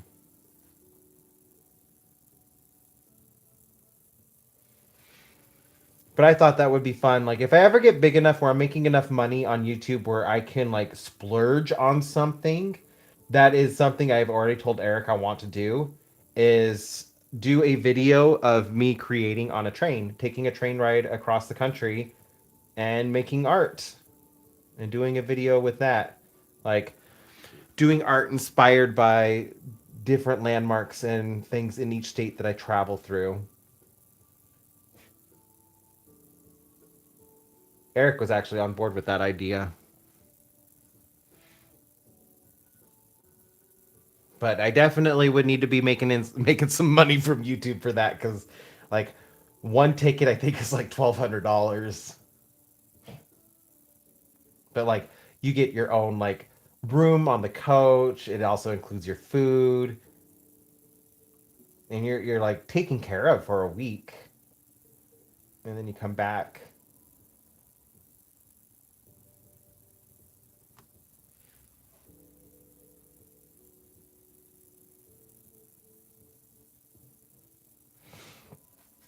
Definitely start with your like any kind of local railroad museum. Most railroad museums have like some kind of train in operation, and the tickets are so much cheaper, like just for like the little shop, like the little areas, the little museums in your areas. And I know like everywhere, almost every city this side of the Mississippi has some kind of train museum within like an hour or two drive away from them, just because like it is such an integral part of the US history.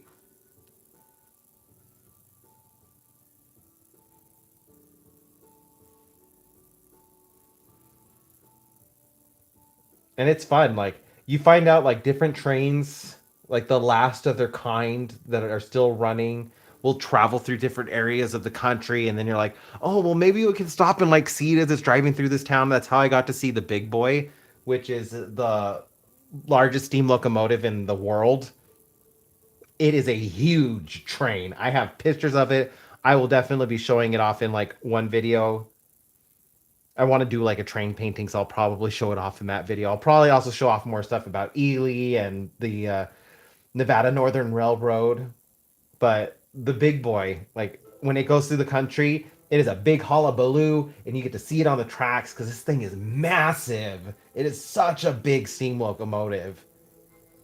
Like, I'm 6'2", and the drive wheels for the the Big Boy are taller than me. I think they're like 7.5 feet tall. These wheels are huge.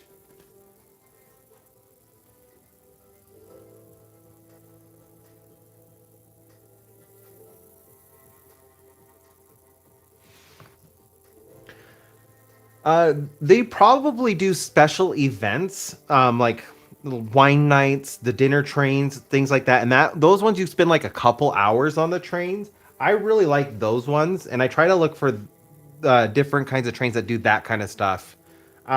We have one here I've been wanting to try that goes from Virginia City out towards Carson City, our state capital. So like Virginia City's an old mining town that's like maybe got uh 200 people living in it now, but they do have a railroad museum out there, and their train goes like up towards Carson City, and then it goes back. And I know they like extend it and do a special route for like dinner trains.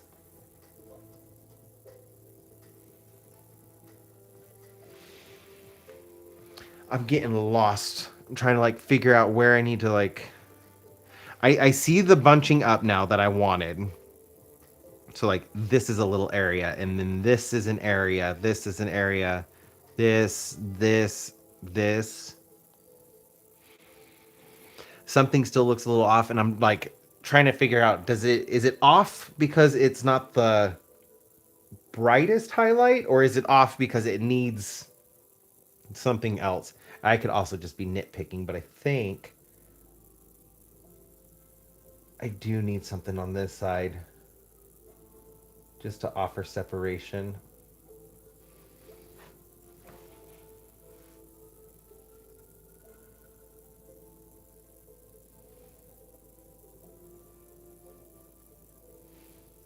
So in Ely, they have two routes.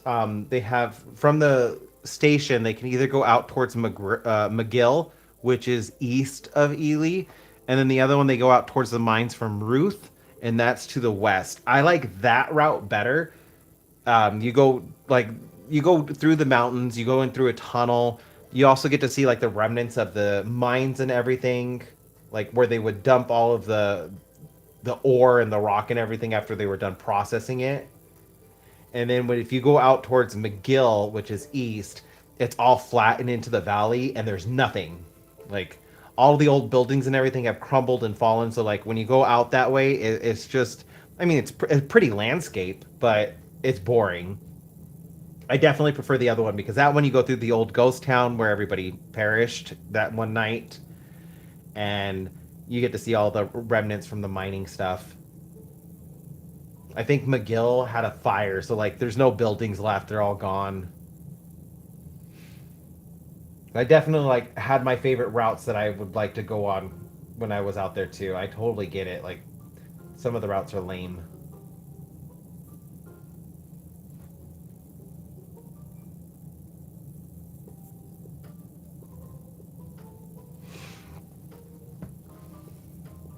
I still have one bright highlight to add, which I'm going to be sticking around like in these areas. And I think it's actually going to make the shadowy areas pop a little bit more. If it doesn't, then I'll absolutely be adding in some more shadows. Because, like, I'm not going to really add any more shadows in here or any more highlights in here. I'm going to kind of keep this dark. The same thing with, like, this area and this area. We'll see how it's looking after I get my like brightest brights. But now that I've pointed out this area, that's something I noticed. I need like the highlights from behind the leaves because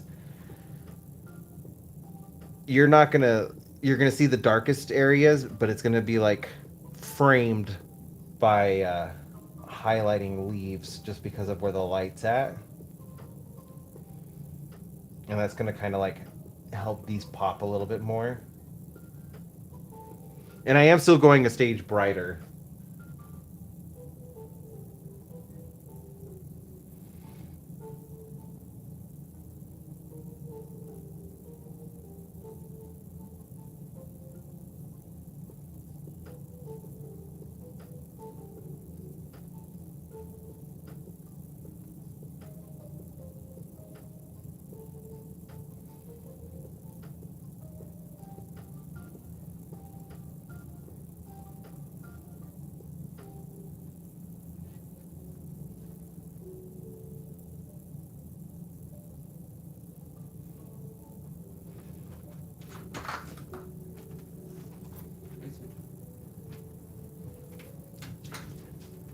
Eric is home. Hopefully the dogs don't go crazy. If they do start barking, I apologize.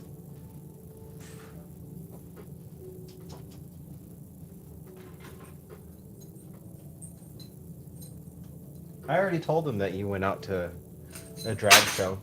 Huh? Goodness. I said I already told them you went out to a drag show. Well, it was just a RuPaul showing, which Oh. was a drag show. So no actual performances. Mediocre. Oh.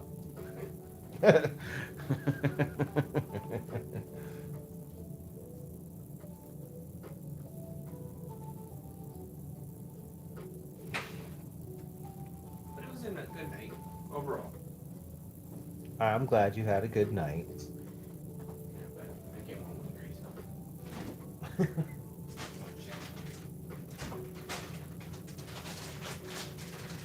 Will you save me a piece, please? Sure. Thank you. You want one? Yeah, I'm fine with just one. You want the biggest or a medium? The smallest is fine. Okay. Learned my lesson from last time. Only one drink. I forgot how, like, You're a lightweight. no, gay clubs have heavy pours. You're a lightweight. I am not a lightweight. You're a lightweight. When you go a long time without drinking, you lose your like tolerance. Listen, I'm a class act. You are a class act because you only had one. I am a classy lady.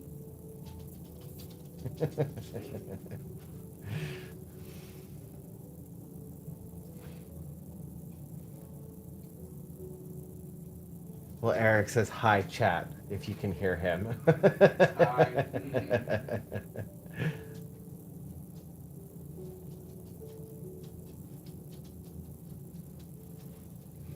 The little peaks, that's helping it too. Like just the little peaks between.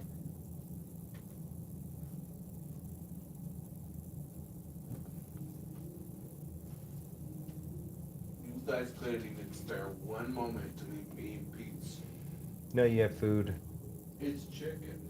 You have food.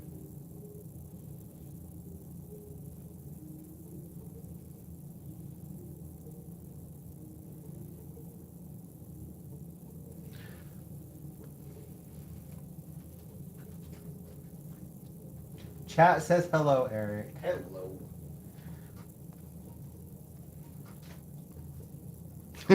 The music notes made me go, hello, my darling. Hello, my baby. That was totally an ADHD moment. Mine did the that music too. the music notes made my brain take it as a song.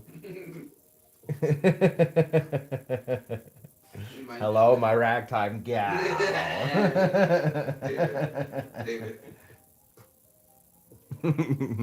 Jazz hands.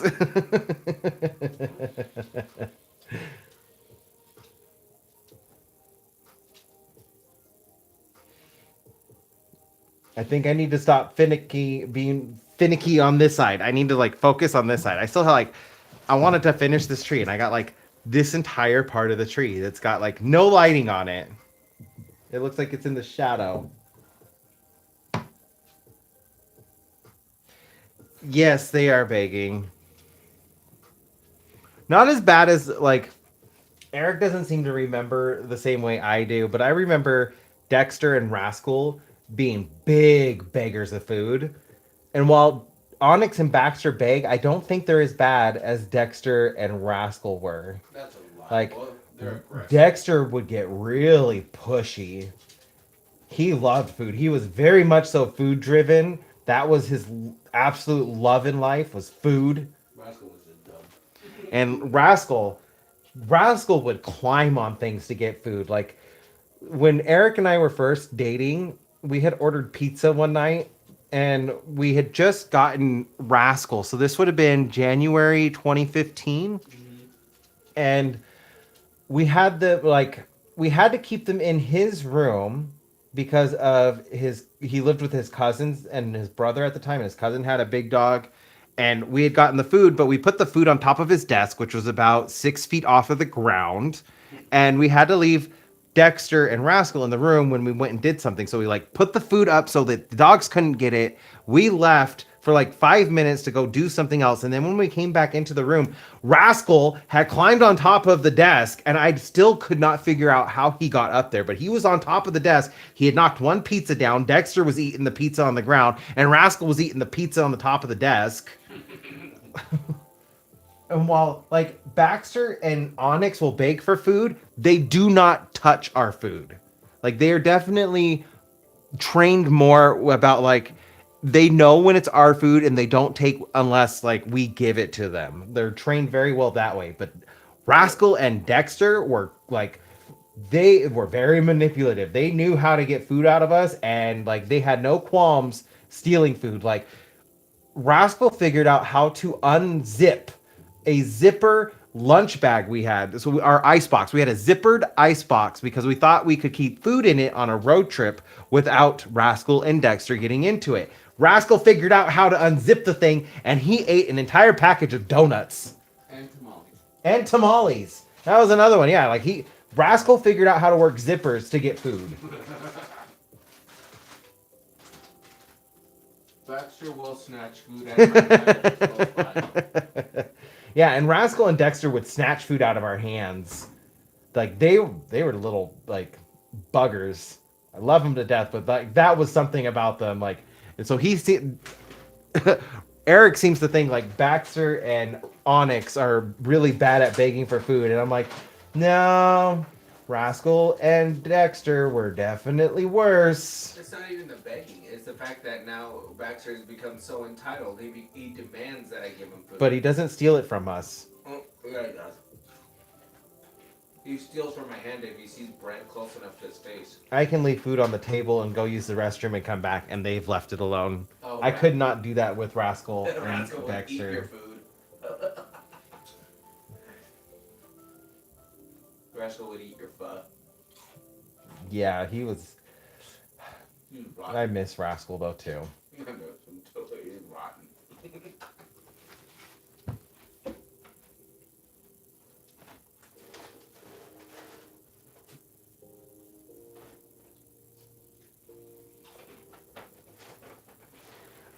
What was bad though is my Lovebird solo. She would do the same thing. She would steal my spaghetti. She loved pasta and Cheerios, and she would steal my spaghetti.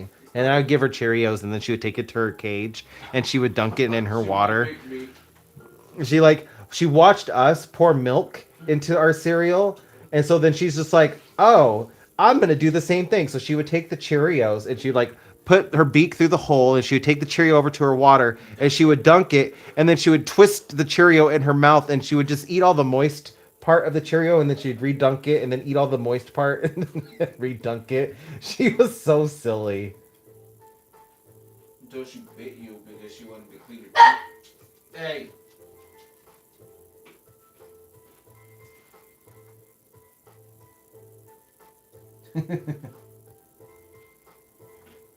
The only weird part about Baxter and Onyx does that. He'll wake me up in the morning when he wants his food. Like he doesn't want to get out of bed, but the moment he hears his dog bowl going, then he like goes absolutely crazy. and then Baxter hears him come out, and now it's a problem.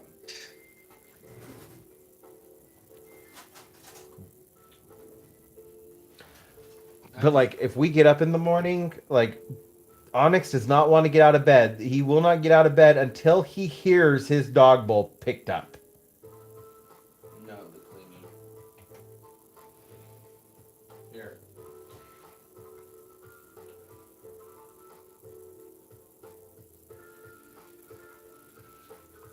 Yeah, okay. I think that's what it was missing for me was just like the little peaks of the of this through the leaves. It's really like helping my eyes.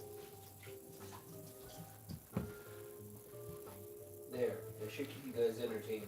Even peanut butter.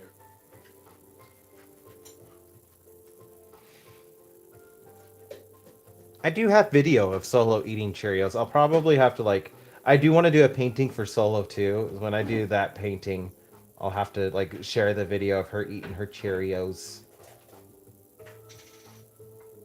this the last of the cookie butter? No, there's another one in the garage.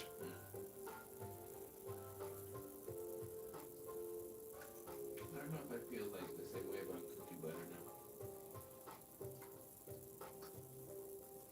I can taste the palm oil. I like it. Uh, I'm not. I don't taste the cookie. The only bad part about Onyx and Baxter is that they bully me. They bully me. All of our animals have bullied you. Yeah, I know.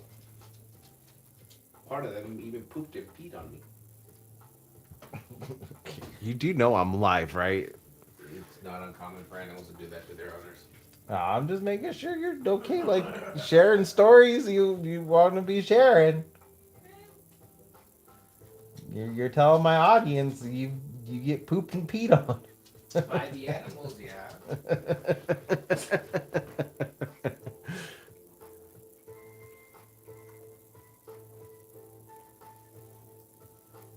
People in your Facebook, they're gonna see it.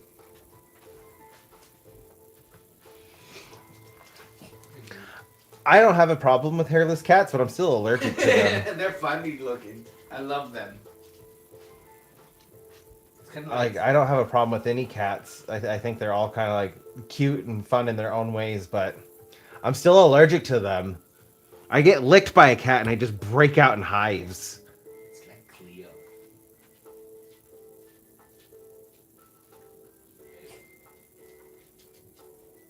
I have wanted a cat. Like I tried looking at ways that I could get a cat, and like everybody told me, oh, you could get a hairless cat, and then like the vet told me like, no, if you're allergic to cats, there is no such thing as a hypoallergenic cat.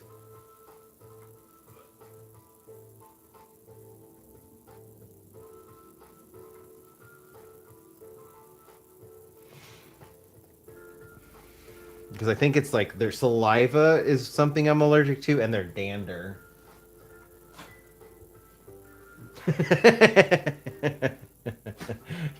his cats. Yes.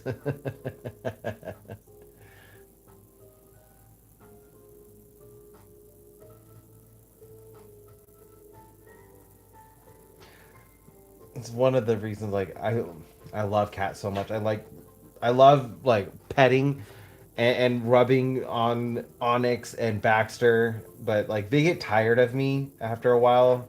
Or like with cats, like they always seem to like. Well, I mean, it's not true because they don't. They have their own personalities too. But like every cat I've ever been across, like I want to just sit there and love on them forever, but I can't because I'm allergic to it, to the cat. And then they're like, "Well, we know you're allergic to me, but I'm gonna rub up all over on you, and I want all the pets from you." It's like all the cats know, like this one's allergic to me.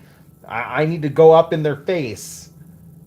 And as much as I want to, like it pains me because I'm like, I want to just love on you and put my face in you, put my face in your fur and rub it all over, but I can't because I'm gonna break out in hives and then I can't breathe.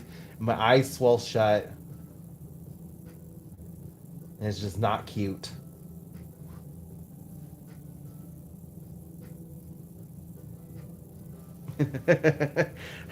I love cats so much. And I say this though, like, because I've never had my own cat because I can't have my own cat. And found out I was allergic to cats. The same, like, my mom wasn't allergic to cats until after she had given birth to me, and then she became super allergic to cats. And I was allergic to cats. And my parents tried getting a cat before they realized my mom was allergic to him, and I was allergic to him. So, like, when I was a toddler, they got us a cat for Christmas, Spunky, but like everybody was so allergic to him they had to immediately get rid of Spunky. I think he was with us maybe 2 days before like we had to say goodbye to Spunky. I think he went with one of my mom's coworkers or something. Like that's my only experience with ever owning a cat. because I was just so allergic to them. I like breathing too. Otherwise, I would have a cat.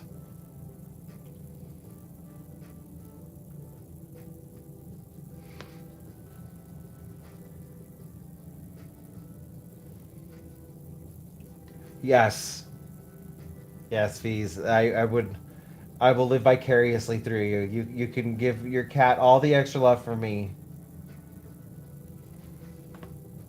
Bunnies are another one. If I could, I would do it. My sister loves rabbits, and she's had rabbits. And discovered I was allergic to rabbits too. Put my face because they're so soft. They're so freaking soft. You just pick it up and you just rub it in your face, and then my face swells and turns red, and I start having problems breathing. And I'm like, and yeah, I like breathing too much. But that's another animal. I love rubbing. Like I have gotten to do that before I realized I was allergic to them. And yes, if you are not allergic to rabbits, like I highly suggest like just rubbing your face in their fur. They're so soft.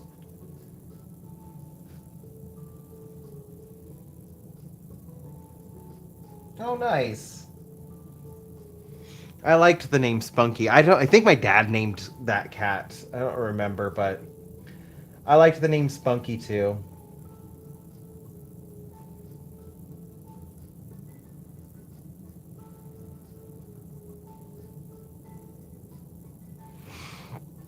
The cat my mom had before I was born that she tripped over was named Possum Kitty. It was a Maine Coon. That was a big cat. That cat went to my grandma.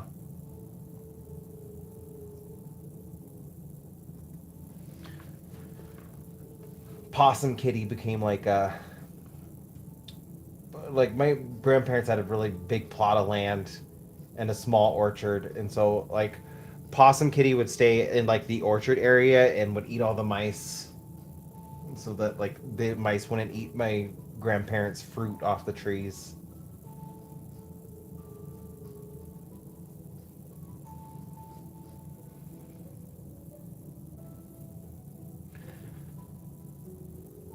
I always wanted like I was always so jealous of my cousins who could play with Possum Kitty because Possum Kitty was fluffy.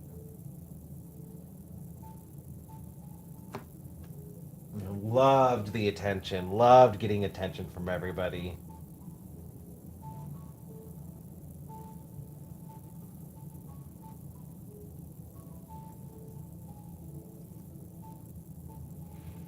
I was jealous of my cousins like playing with Possum Kitty, and I just had to sit off to the side.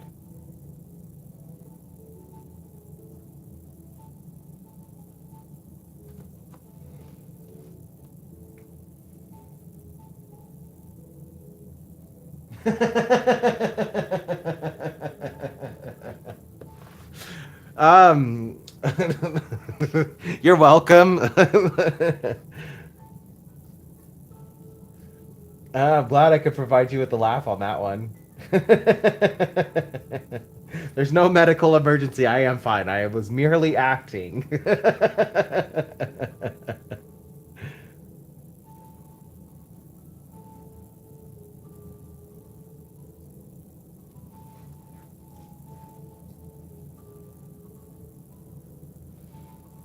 Candy and Toffee are good names too.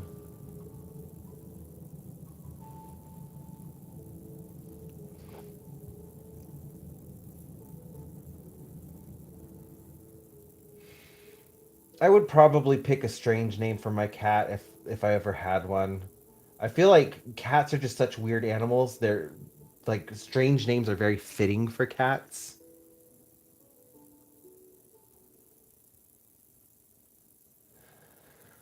Like my friend from college, her cat was named Marshmallow Sprinkles, and I thought that was like the most appropriate name because she was just a pure white cat, and she had like little like specks of orange fur throughout her. And so she was Marshmallow Sprinkles. She'd be like my friend would just like increase her name. She would always get extra things on it. Like it'd be like Princess Marshmallow Sprinkles, Princess Marshmallow Sprinkles of Fluffy Land, Princess Marshmallow Sprinkles of Fluffy Land, like Her Majesty. Like she just kept getting names added onto her name. And I would probably do the same thing if I could have a cat.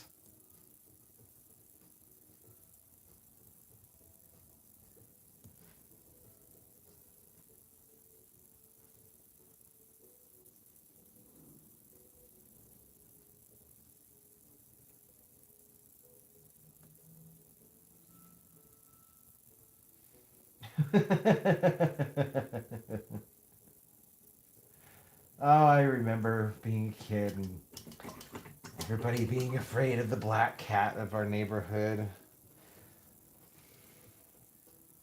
Even though like it wasn't an all black cat, it was like black cat with white socks.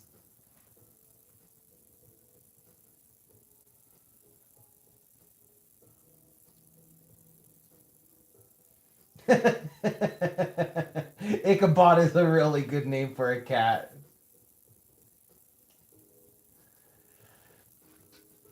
My best friend in high school, her cat was Mr. Kitty.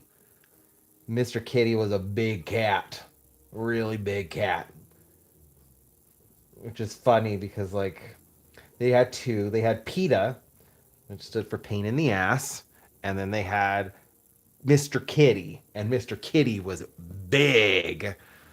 PETA was a regular sized cat, and they both got the same amount of food, but Mr. Kitty was just big. I think Mr. Kitty was like 34 pounds. He was a big cat, but he at least still tried to clean himself. Now, he couldn't reach all of his spots, so he wasn't exactly the cleanest cat.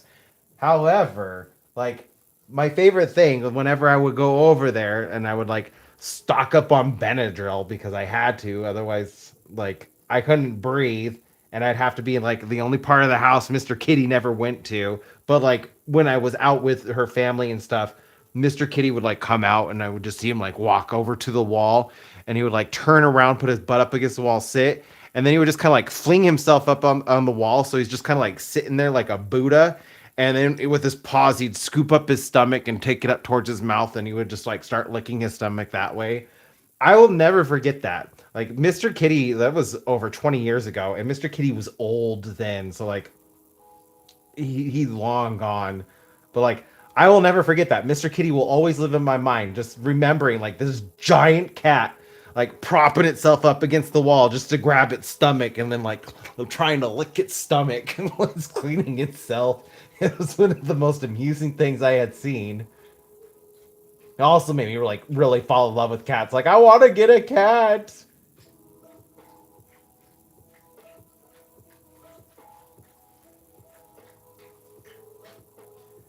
Stoffels.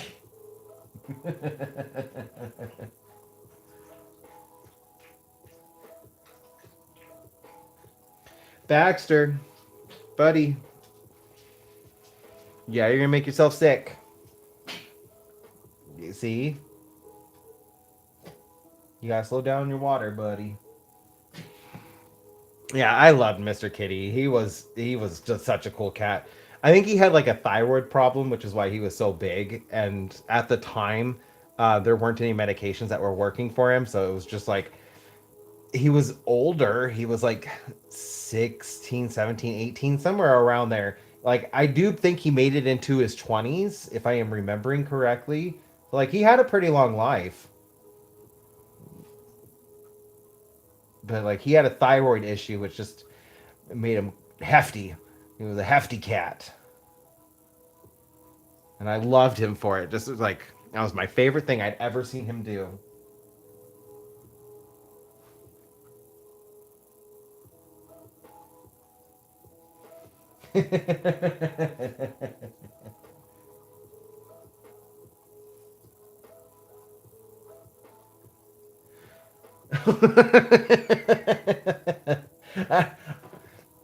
I've heard stories about cats doing that to dogs, and it would always be bigger dogs. Like they were fine with small dogs, but big dogs, They did not like. I've heard stories that that's actually quite common with cats.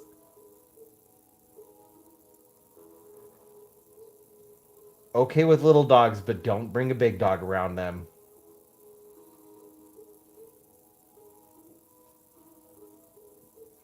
I want to flip this over, but I don't want to flip this over. Make it easier to paint.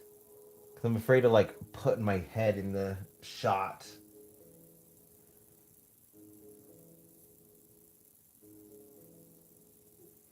But I need to get some of the...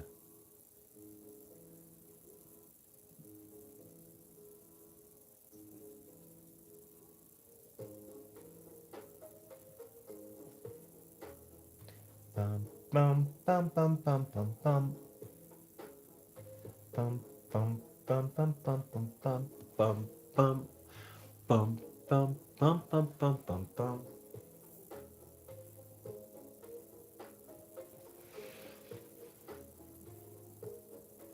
Oh, I wanna play some one of my older Pokemon games now.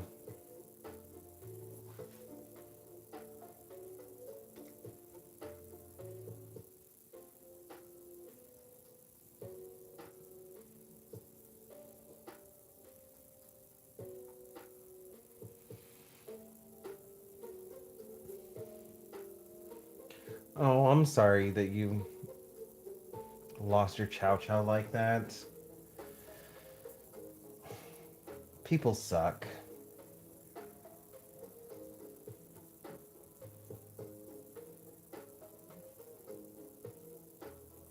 I had a friend who had her Frenchie stolen from her. And it absolutely broke her.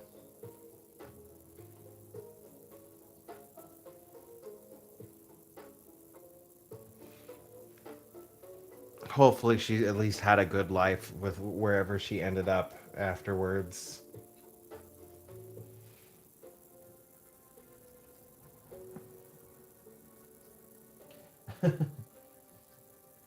Cats are very stealthy creatures. Bum, bum, bum, bum, bum, bum, bum, bum, bum.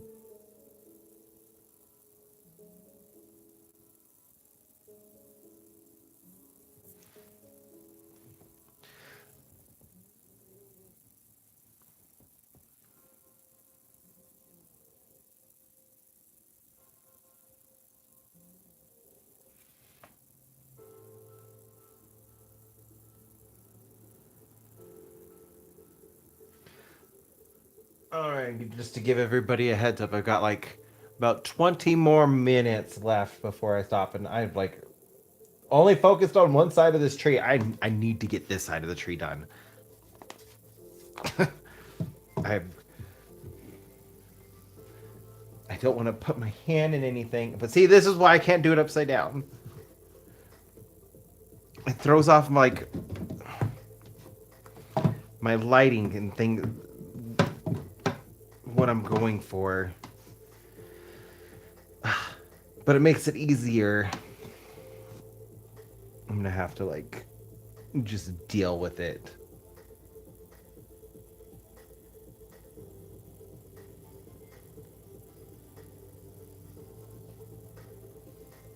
Because I need to get the side of the tree done. I'm liking how it's looking.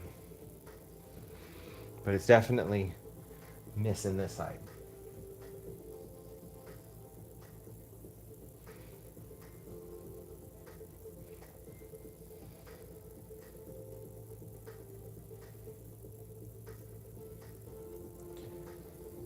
Trying to like monitor, like it's sitting where it needs to sit. Like branches that are in the front look like they're in front of other branches.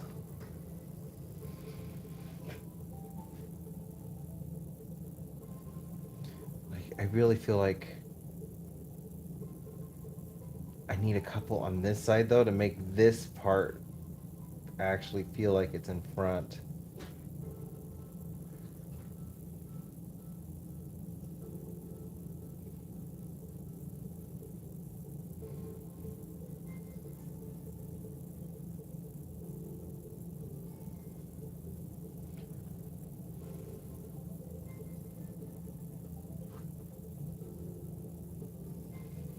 It's my favorite part of painting. I love the small details part. Cause like right now, it's getting my brain going. I'm trying to like picture this tree in my mind's eye and like turning it around to figure out like which branches should be in front of what branches and like where is light going to be shining and what's going to be bright. Because I kind of like, well, I want light shining from a specific spot. I also want it to feel like it's fully like there's a lot of ambient light that's also lighting it up.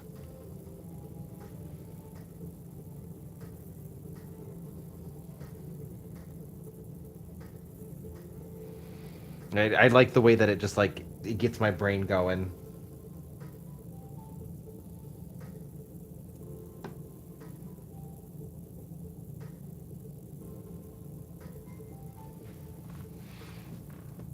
It's funny though because of that though, it gets me to like notice things in like imperfections and other like artistic things, but not like in a judgy way. But like our state seal for the state of Nevada, it has two trains on it. There's one that's in the further background, and then one that's a little bit closer. And one of the funniest things about it is the smoke coming out of the trains are it's going in different directions, and it's not like it's very obvious something is wrong with it, and it just looks like something like the artist that made our state seal messed up, just wasn't thinking about. And it's just very obvious when you look at it. I'm gonna have to like talk about that like when I can pull up something with our state seal on it and show you what I'm talking about. Because I think like it looks like the train should be going one way, but the smoke is going the wrong way for it. I mean, granted, the train could absolutely be going backwards. That was a thing, but like, it just looks weird on our state seal.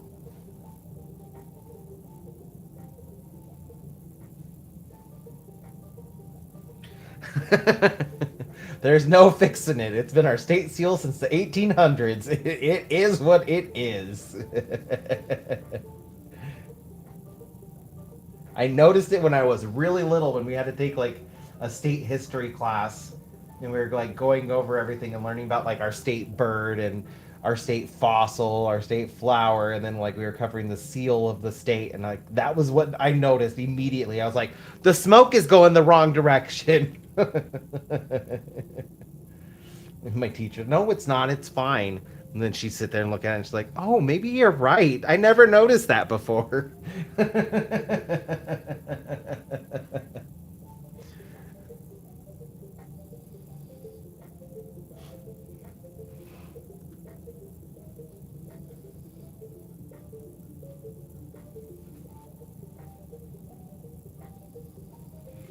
Yeah, it was definitely one of those things. And like, it just like looked so weird that the smoke was just going in different directions for the trains. And it was just like, I, I, I I did. I don't think that would have. It was something about it just didn't look right. And with my dad being a steam locomotive, like I immediately caught that because, like, I was like, my dad likes trains. I know trains. And then looking at it, and like something's wrong with this train.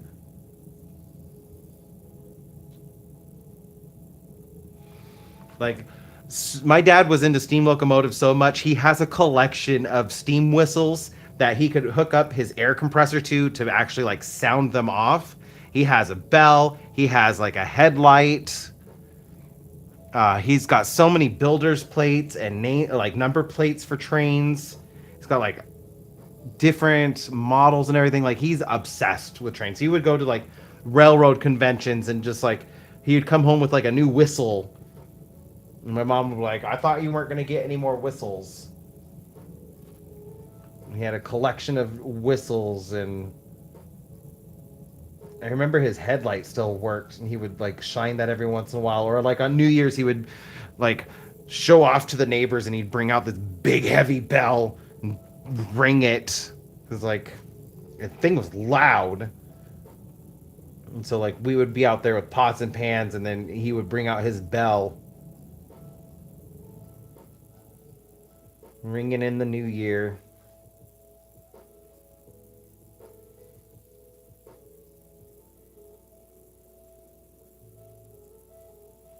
Is there a hidden mirror in what? Oh, are you talking about the table? No, it's just my glass table. That's why, like, I've started like putting papers and stuff underneath it, like so the light doesn't reflect so much on it. But someone brought up that they liked watching, like they liked that my clock was in the shot because they could see what time it was for me. So like when I'm doing the lives, like that has stuck with me. So I've removed the papers just so like you guys can see the clock. But it's my technically it's my coffee table, but it's glass and it's so easy to clean that like I like sitting here. I also don't keep a TV in my room. Um, I just don't like having a TV in my bedroom. So like I like listening to the TV when I'm creating. So like I create out in the living room. I do also use my desk and stuff and with my art stuff, but that's in my bedroom, and I've kind of like I don't want to spend all my time in my bedroom when I'm painting because it makes me feel like I'm confined.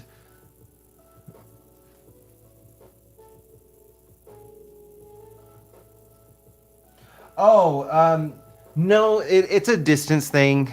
There's one that's a lot closer than the other, and so like, my guess is like the artist just like wasn't even thinking like about the two of them being like so far apart from each other or it being like noticeable that there was anything wrong with it. But there's a lot of railroads in Nevada because of all the mining that happened here. So that was like a big part of our state's like early history before like it became a state, and then right after it became a state, we were the silver state because like of all the silver mines out here. And then like Virginia City, they found a lot of gold in Virginia City, so like it blew up. Mark Twain actually lived in Virginia City for a while because of the gold rush.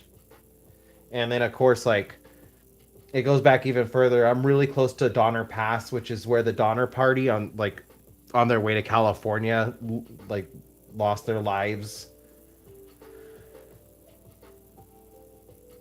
Like we have a railroad now that goes right through where like their wagon train went through. I'm glad. I like my little setup. It makes me at least like feel like I could be part of the family when I'm out here creating and not just hiding away in my room on my art desk. I don't mind that setup either. It's just like I definitely feel like I'm being hidden away.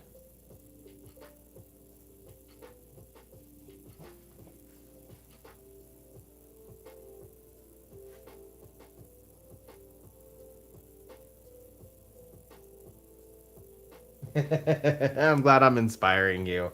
I don't have cable. We canceled all of our subscriptions for everything, just with like everything that's going on.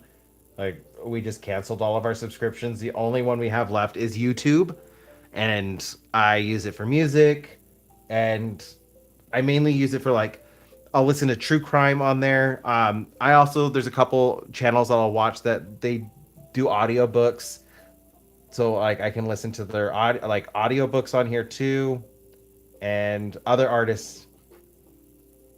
That's all I really like use YouTube for. Oh, and well, I mean, I like my like little bit of drama. Like, I'm sorry, I am still a gay man. Drama, like I like learning tea. So there are some drama channels that I watch, or I should say listen to. I don't really watch them, but I do listen to some drama channels. Most of the time, I have no idea who the people are that they're talking about, but I'm just like, oh, I'm getting all of the tea right now.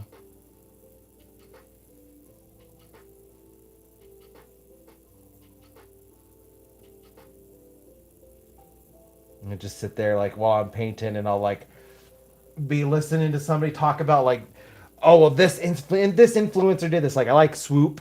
I listen to Swoop a lot. Swoop and Swoop too. She covers all sorts of things like bad influencers do, and so like I'll listen to her talking about them and like and they did this, and I'm like, no, they didn't do that. Like she could hear me. Be sitting here painting like having a conversation with absolutely nobody.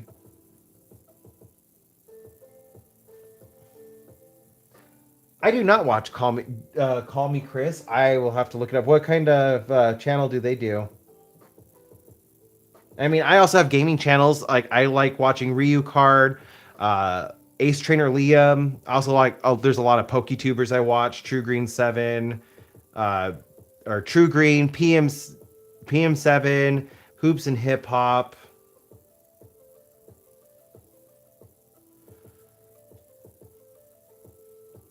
So I mean, I do have a variety of YouTubers.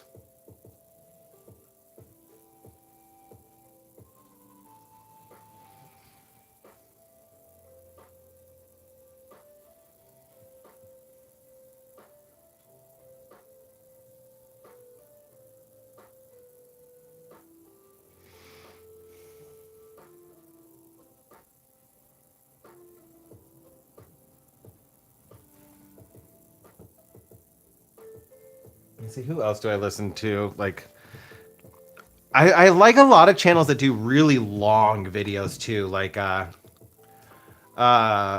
Savvy writes books. I like her. She is an author and she covers like stories and books, and she like talks about writing styles and like bad authors or bad books that get released, and like she does a lot of like constructive stuff, but then she also like does cover some gossipy stuff about books and authors, and I kind of like that because just another like I'm not a huge reader, but I do enjoy reading. So like sometimes I know the author that she's talking about, and I'm like, oh, this is scandalous. So Savvy writes books is another one I really like, and Cool World Happy Mind. She like used to cover MLM stuff, and then she's gotten more into like the same like bad influencers and doing deep dives into like bad practices with influencers and things like that. I mainly got started with that because I started like posting on Instagram and all that stuff, and I was like, what do I need to do to like not be a jerk, or like be at least more aware and considerate of others when I start sharing my stuff on YouTube. So like I started watching those kinds of channels, and then I quickly realized I'm like, oh, it's just don't be a crappy person. Okay, got it.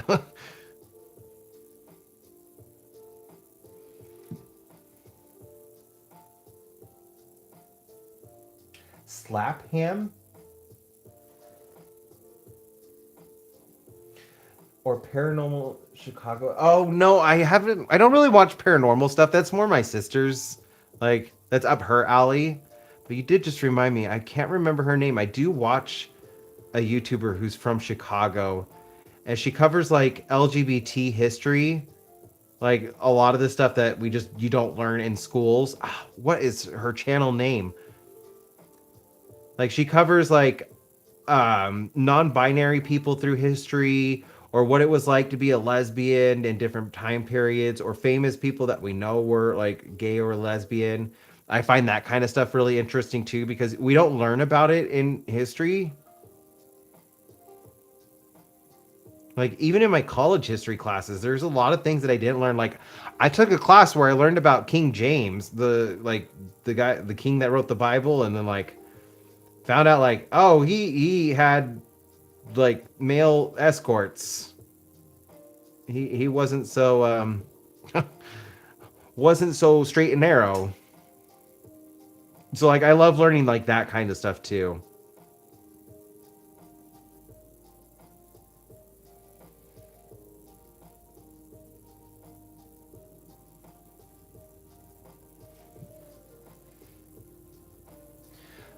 What is her name though? I'm gonna like I need to start sharing more channels again. Like I've been getting like sidetracked. I need to share some of my channels again, like when I'm creating. Because I also watch a lot of history stuff. Oh, History Tea Time with Lindsay. Is it Lindsay? History Tea Time. That's another one I watch. She covers like all sorts of royal families. The last couple of years, she started like branching more out into like Eastern cultures and covering like those royal lineages. She's also done a few from like Africa and the Middle East, and I'm really hoping like she continues branching out into that side because she covers a lot of like Western royal families, but a lot of the Eastern and African and Middle Eastern royal lineages also interest me too because totally just different culture, and I'm all for learning that.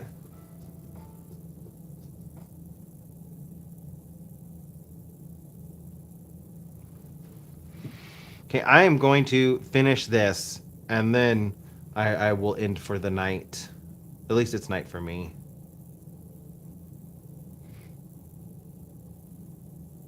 Okay, I need to keep you behind that part, so I'm gonna come back to you.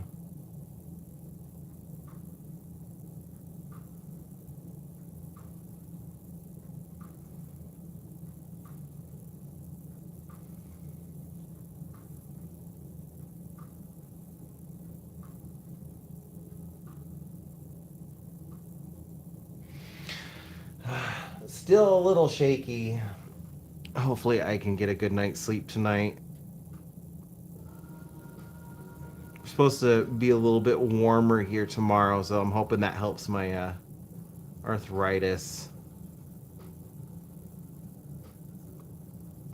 It's not fun to paint when you're all shaky.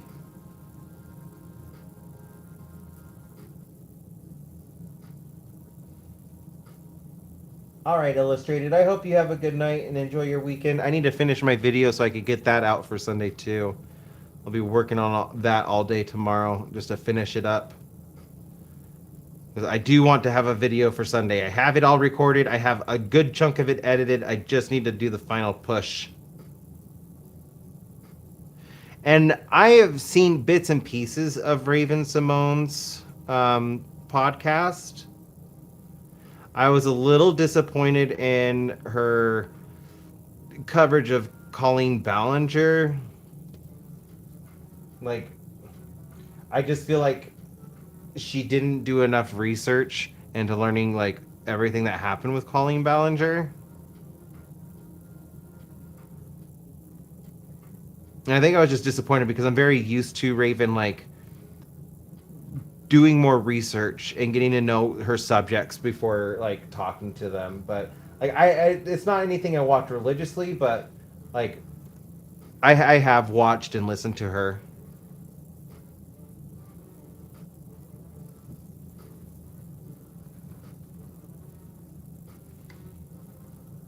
Yeah, I'm glad I could help lift your spirits. Doing exactly what I wanted to do before going to bed. Just kind of chatting and help put everybody into a good mood. Never want to go to bed in a salty mood.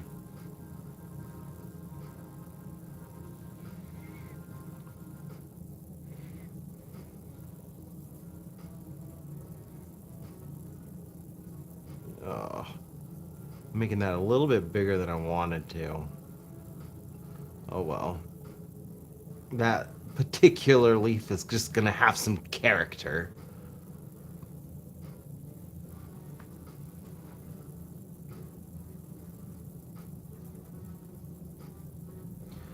I never watched her like so I had YouTube for the longest time and I would only ever use it to watch music videos and that was it. And then one day I discovered Hoops and Hip Hop and he was like the first YouTuber I ever actually subscribed to and then it kind of like branched out from there. But I was subscribed to him and him alone for like 6 years. Like, because I subscribed to him in 2012 and then I didn't subscribe to anybody else until Mariah Elizabeth popped up and that was like 2018. So yeah, like 6 years, and that was when I started subscribing to other YouTubers and things like that. But I remember Colleen Ballinger because like we are close to the same age. I didn't really like her channel, but a lot of people I knew loved her, and I just know like she was just being inappropriate with some of her younger fans. Like nothing like heinous, but just inappropriate and I kind of agree. I think like the way that she handled it could have been handled better. It definitely felt like she didn't take any kind of accountability for her actions because she was afraid she could go to jail or something like that. At least that's what it felt like to me. This is all just my opinion on it. Like, there's nothing factual with it. Just my opinion on how I saw her behaving, like what I thought about it. And so, like, when she came back and was like trying to like be in the good graces with everybody again, Raven Simone ended up having her on her show.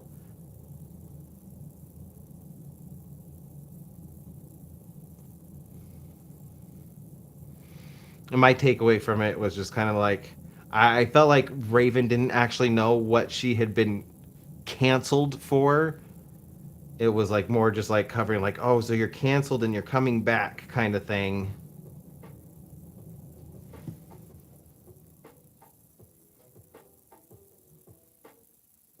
She's just a thick leaf.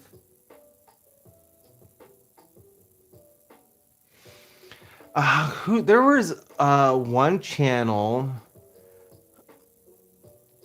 that I thought did a really good job covering Colleen.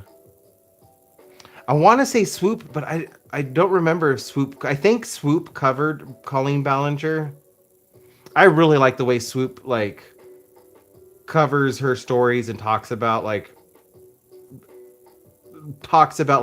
situations and everything like that because she's a little bit more fun. It makes it feel like you're talking with a friend when you're watching her. I do miss her little like intro though because she did cover heavier topics. I know why she stopped doing her little intro song. Because she used to have a intro song whenever she'd come on. She'd be like, "Swoop, swoop, swoop, swoop, a swoop, ah." And so like that was just kind of like her little like entrance catchphrase thing. But then she stopped doing it just because like people were like, it doesn't feel like she's taking the subject serious enough when she would like open up with something like that. So like I get why she stopped doing it, but I miss it at the same time. I thought like she has a second channel, Swoop 2, and she just kind of like covers like not super serious topics. She just says like she's dipping her toes into the sus pool and going over sus behavior. So I thought like she would bring it back for that, but she still hasn't brought it back. She's also a singer and a dancer, and she has a really great singing voice. She's very fun, high energy singer.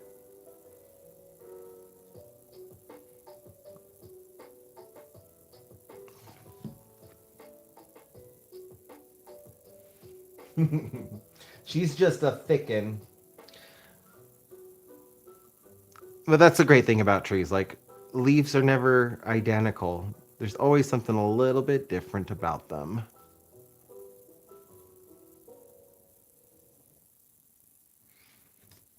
Oh, did you fall asleep?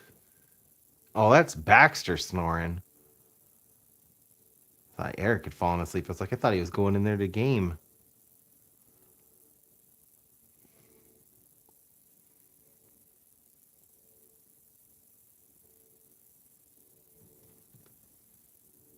The boss leaf.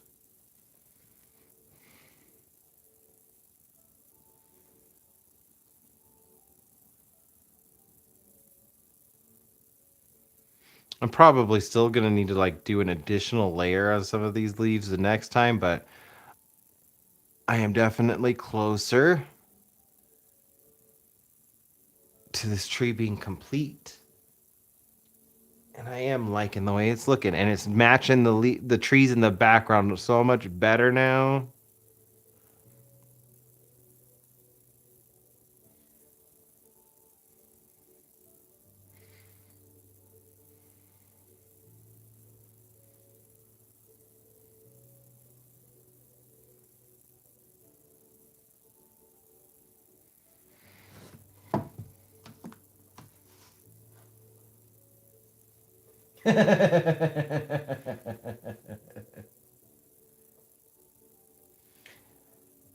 That leaf is just the tree's favorite.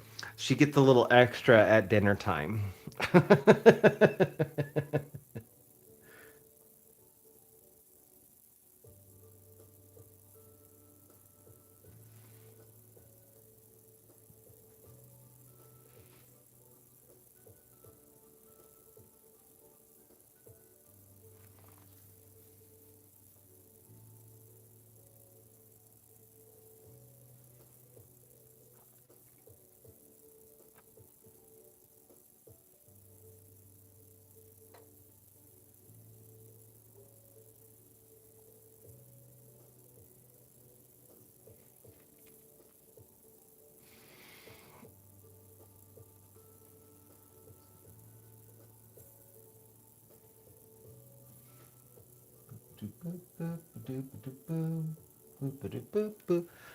Oh, where did that jingle from?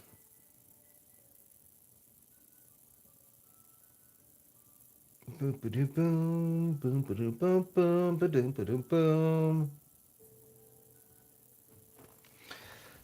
This is a mashup. It's a whole bunch of Pokemon jingles. Oh, Deoxys! That's Deoxys's jingle.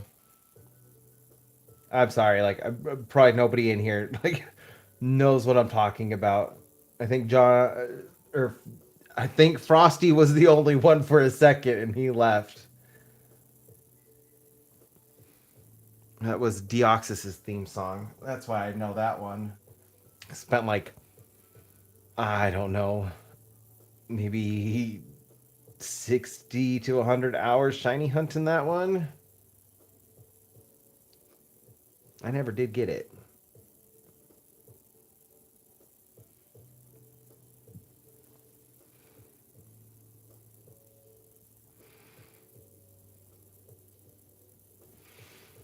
And then I think this is the last one. I need one right here. Kind of make this feel like one cohesive part of the tree.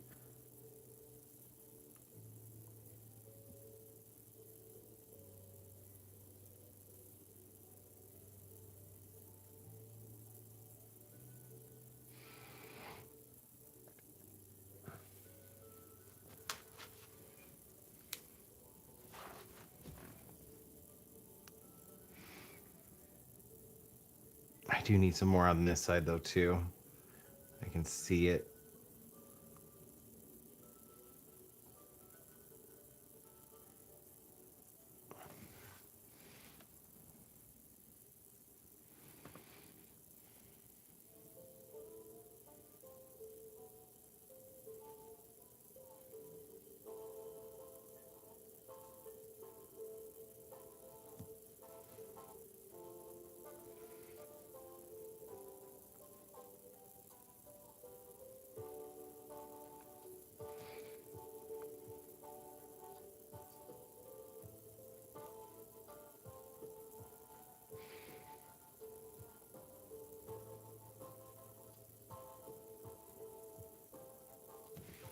Oh no. I need to fix this little spot right here.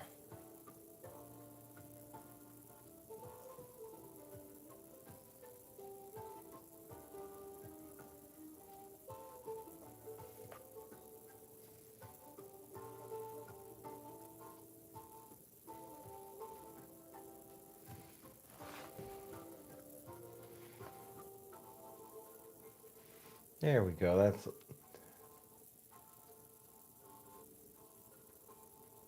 sitting on my eyes a little bit better.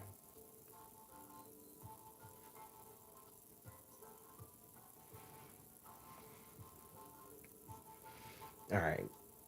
Now this part. This will be the final part of the night. I know I'm running a little bit over, but it's okay.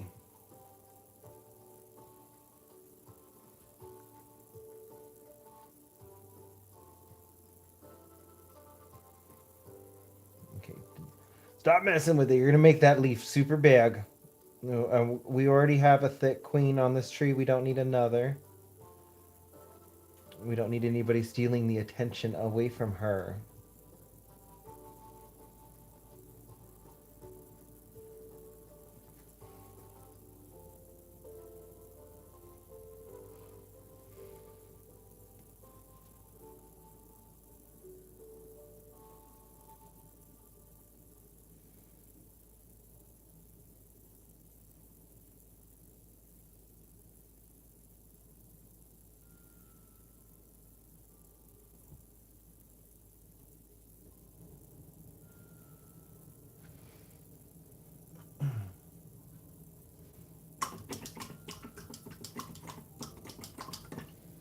I'm glad to see that. I do want to do more Friday night lives. I just don't always have the time.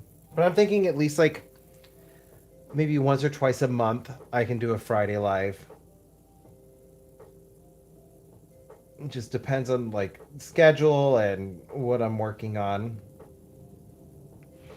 I also want to do another Sunday live. It's been a minute since I was able to do a Sunday live. Wednesdays have been like my most consistent just because the way that the schedule works out.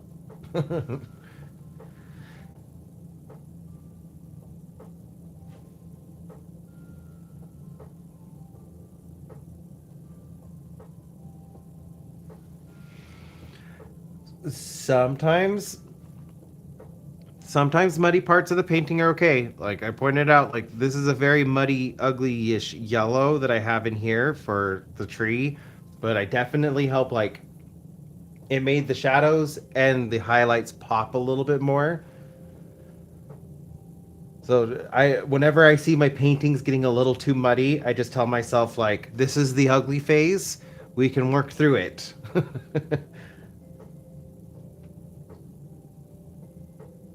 And I don't know if you're working with acrylics or oils, but I do know, like, for the most part, if something isn't looking right, you can always just paint over it with a different color.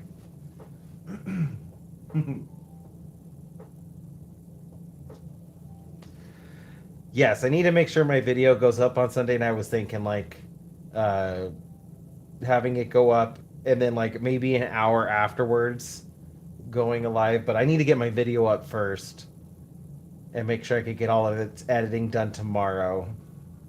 Otherwise, I will be editing on Sunday morning, and I won't be able to go live if I'm editing.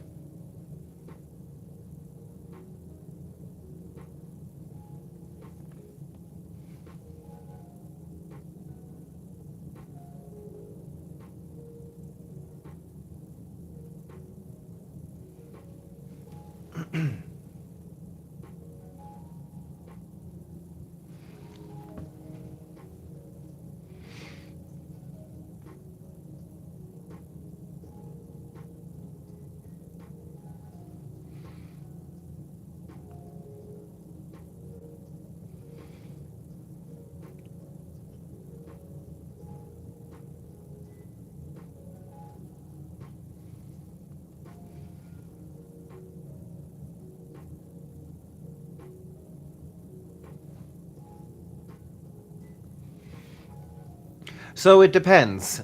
Technically, the brown on this tree is an orange, and so um, if you have like a dark orange or a dark brown or like a bright orange like this, to contrast it even more, you would kind of want to go to a lighter. So like right here, I have the blue and the purple contrasting my orange, and they're both really dark, except for some, like I have some light blue, but for the most part, the blue and the purple are pretty dark.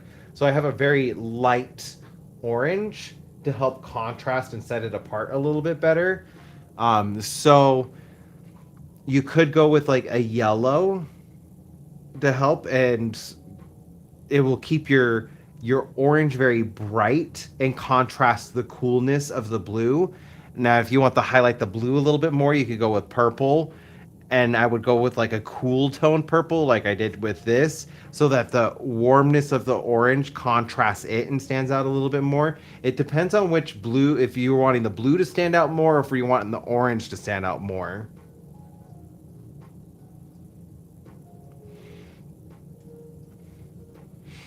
Since you're using blue and orange, I'd say if you're going with like the tertiary, you could do like purple, orange, green, and then you could do like a really light green, and that will set out because like up here you could kind of see like the orange and the purple and the green of this tree. They're kind of like playing around with each other a little bit, and the green is really standing out a lot here next to the orange and then the purple. So like different parts of my painting, I do have like different colors contrasting each other and playing around. But the main, like, if I were to just take a step back and look at it, I'm using the tertiary mainly, which is like orange, green, purple. And I just changed the values to help them stand out a little bit more. So like purple's my darkest tone, green is my mid, and orange is my lightest.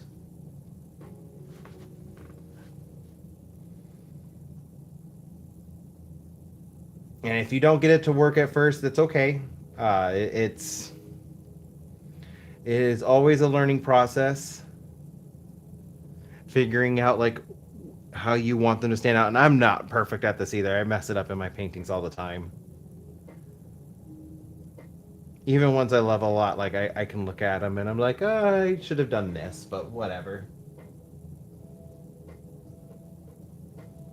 But since you're using orange and blue, um, my suggestion would be either purple if you want a darker one and you're going like for the cool tones to be like the focal point, or yellow if you're wanting it to be brighter and you need a brighter color and going more warm.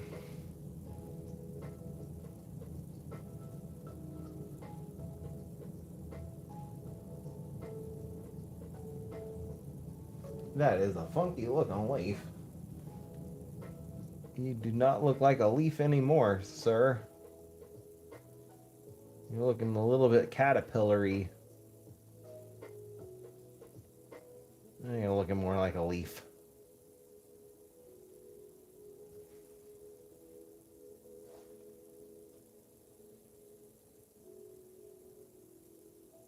You have to add elements. I did that with my other painting. Before I sign off, I'm gonna give you a sneak peek. This isn't this weekend's video, but the following weekend, I'm gonna give you a sneak peek since you're doing a rainbow in your piece.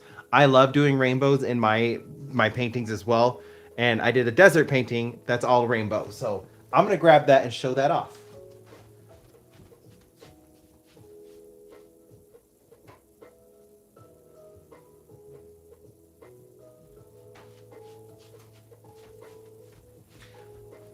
All right, so now to keep this a surprise, I'm only showing you half of this.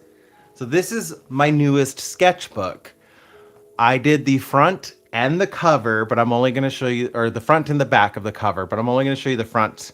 And I did like a fantasy desert based off of elements of the desert I call home. So all of Nevada, I just took different plants and everything all across Nevada and put them together.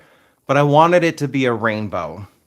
And so I got the blues of the sky, blues of the tiles, blue and purple of the Roadrunner, and then like purples. I have the purples in the sky, the jackrabbit, yellows are the weeds, and I have some yellow highlights popping up in the clouds.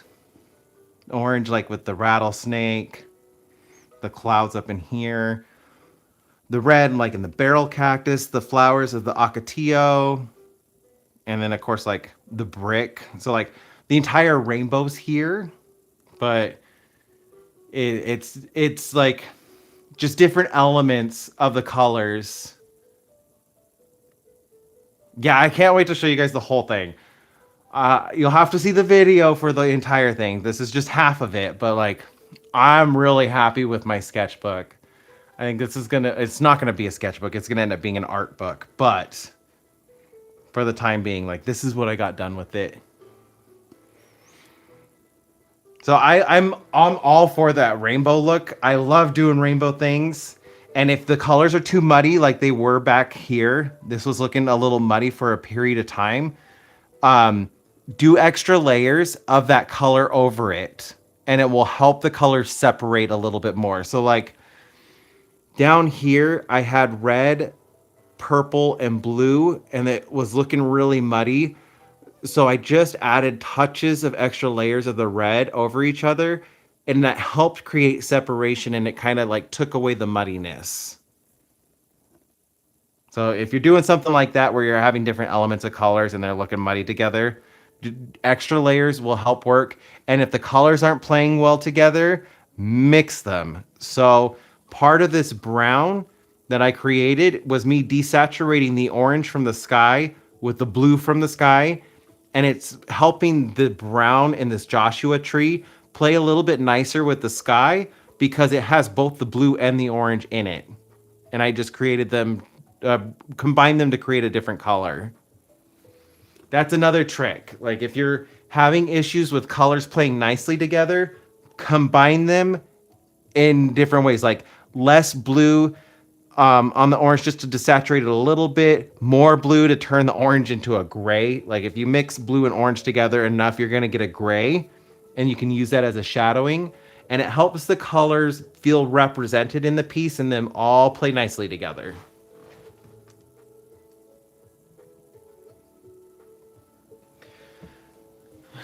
I would definitely do yellow for sun and sky.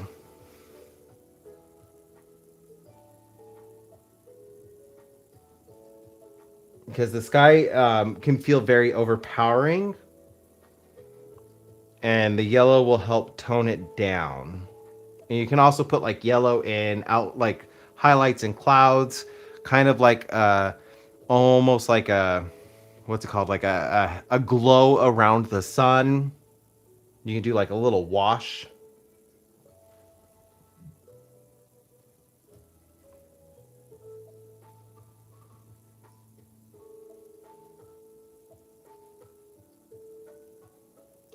If you decide to do a wash, though, the thing that I learned is make sure your blue is completely dry before you add any kind of yellow wash over it so it doesn't create green.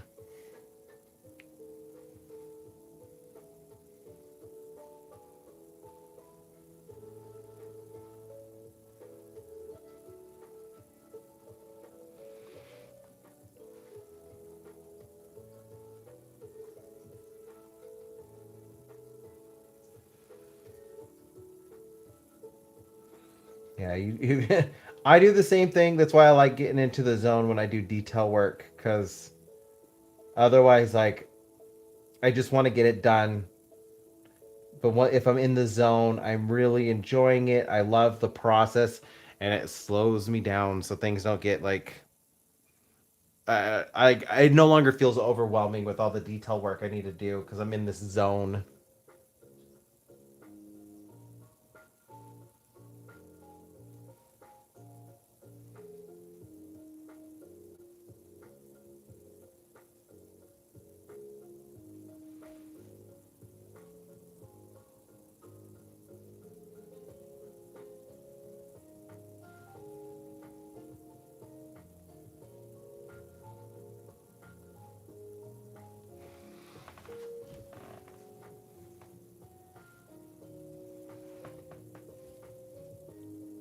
I just need to add these background highlights, and I will be done for the night. Because as you can see, it is almost 11:30.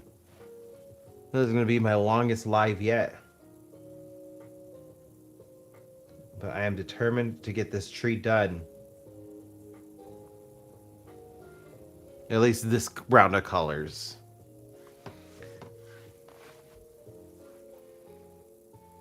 And I'm trying to envision it now with the highlights.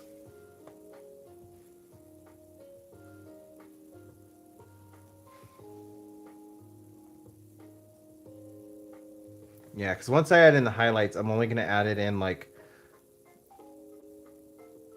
just little bits and pieces. So if you look at the background trees, you could kind of see like just little touches of a brighter yellow. So it's just going to kind of like around the tops and where the light would be shining on it. So yeah.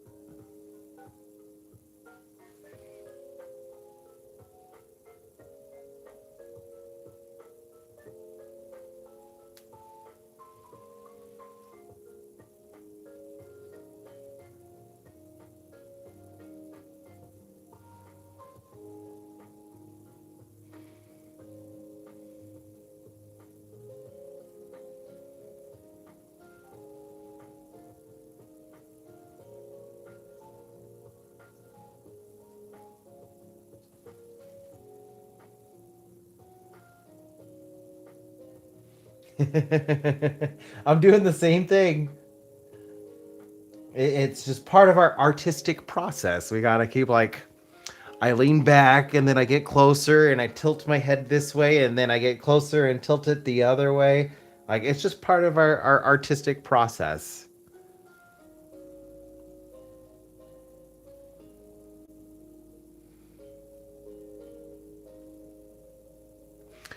And I think for now, actually, I just saw one place. I need this part right here to feel connected.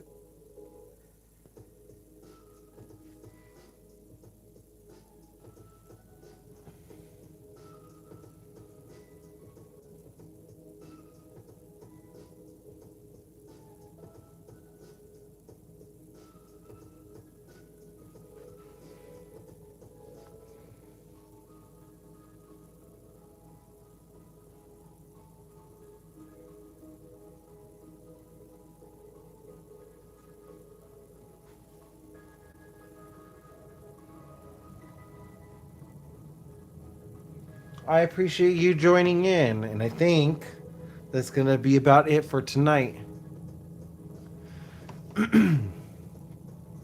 I'm definitely gonna need to add in some highlights because I can see like the trees just kind of blending in a little bit to the sky, like value wise. So I think just going in with a little bit more like brighter lemon yellow, I think that will like finish off the tree fine, and it'll help it stand out more from the sky. Yeah.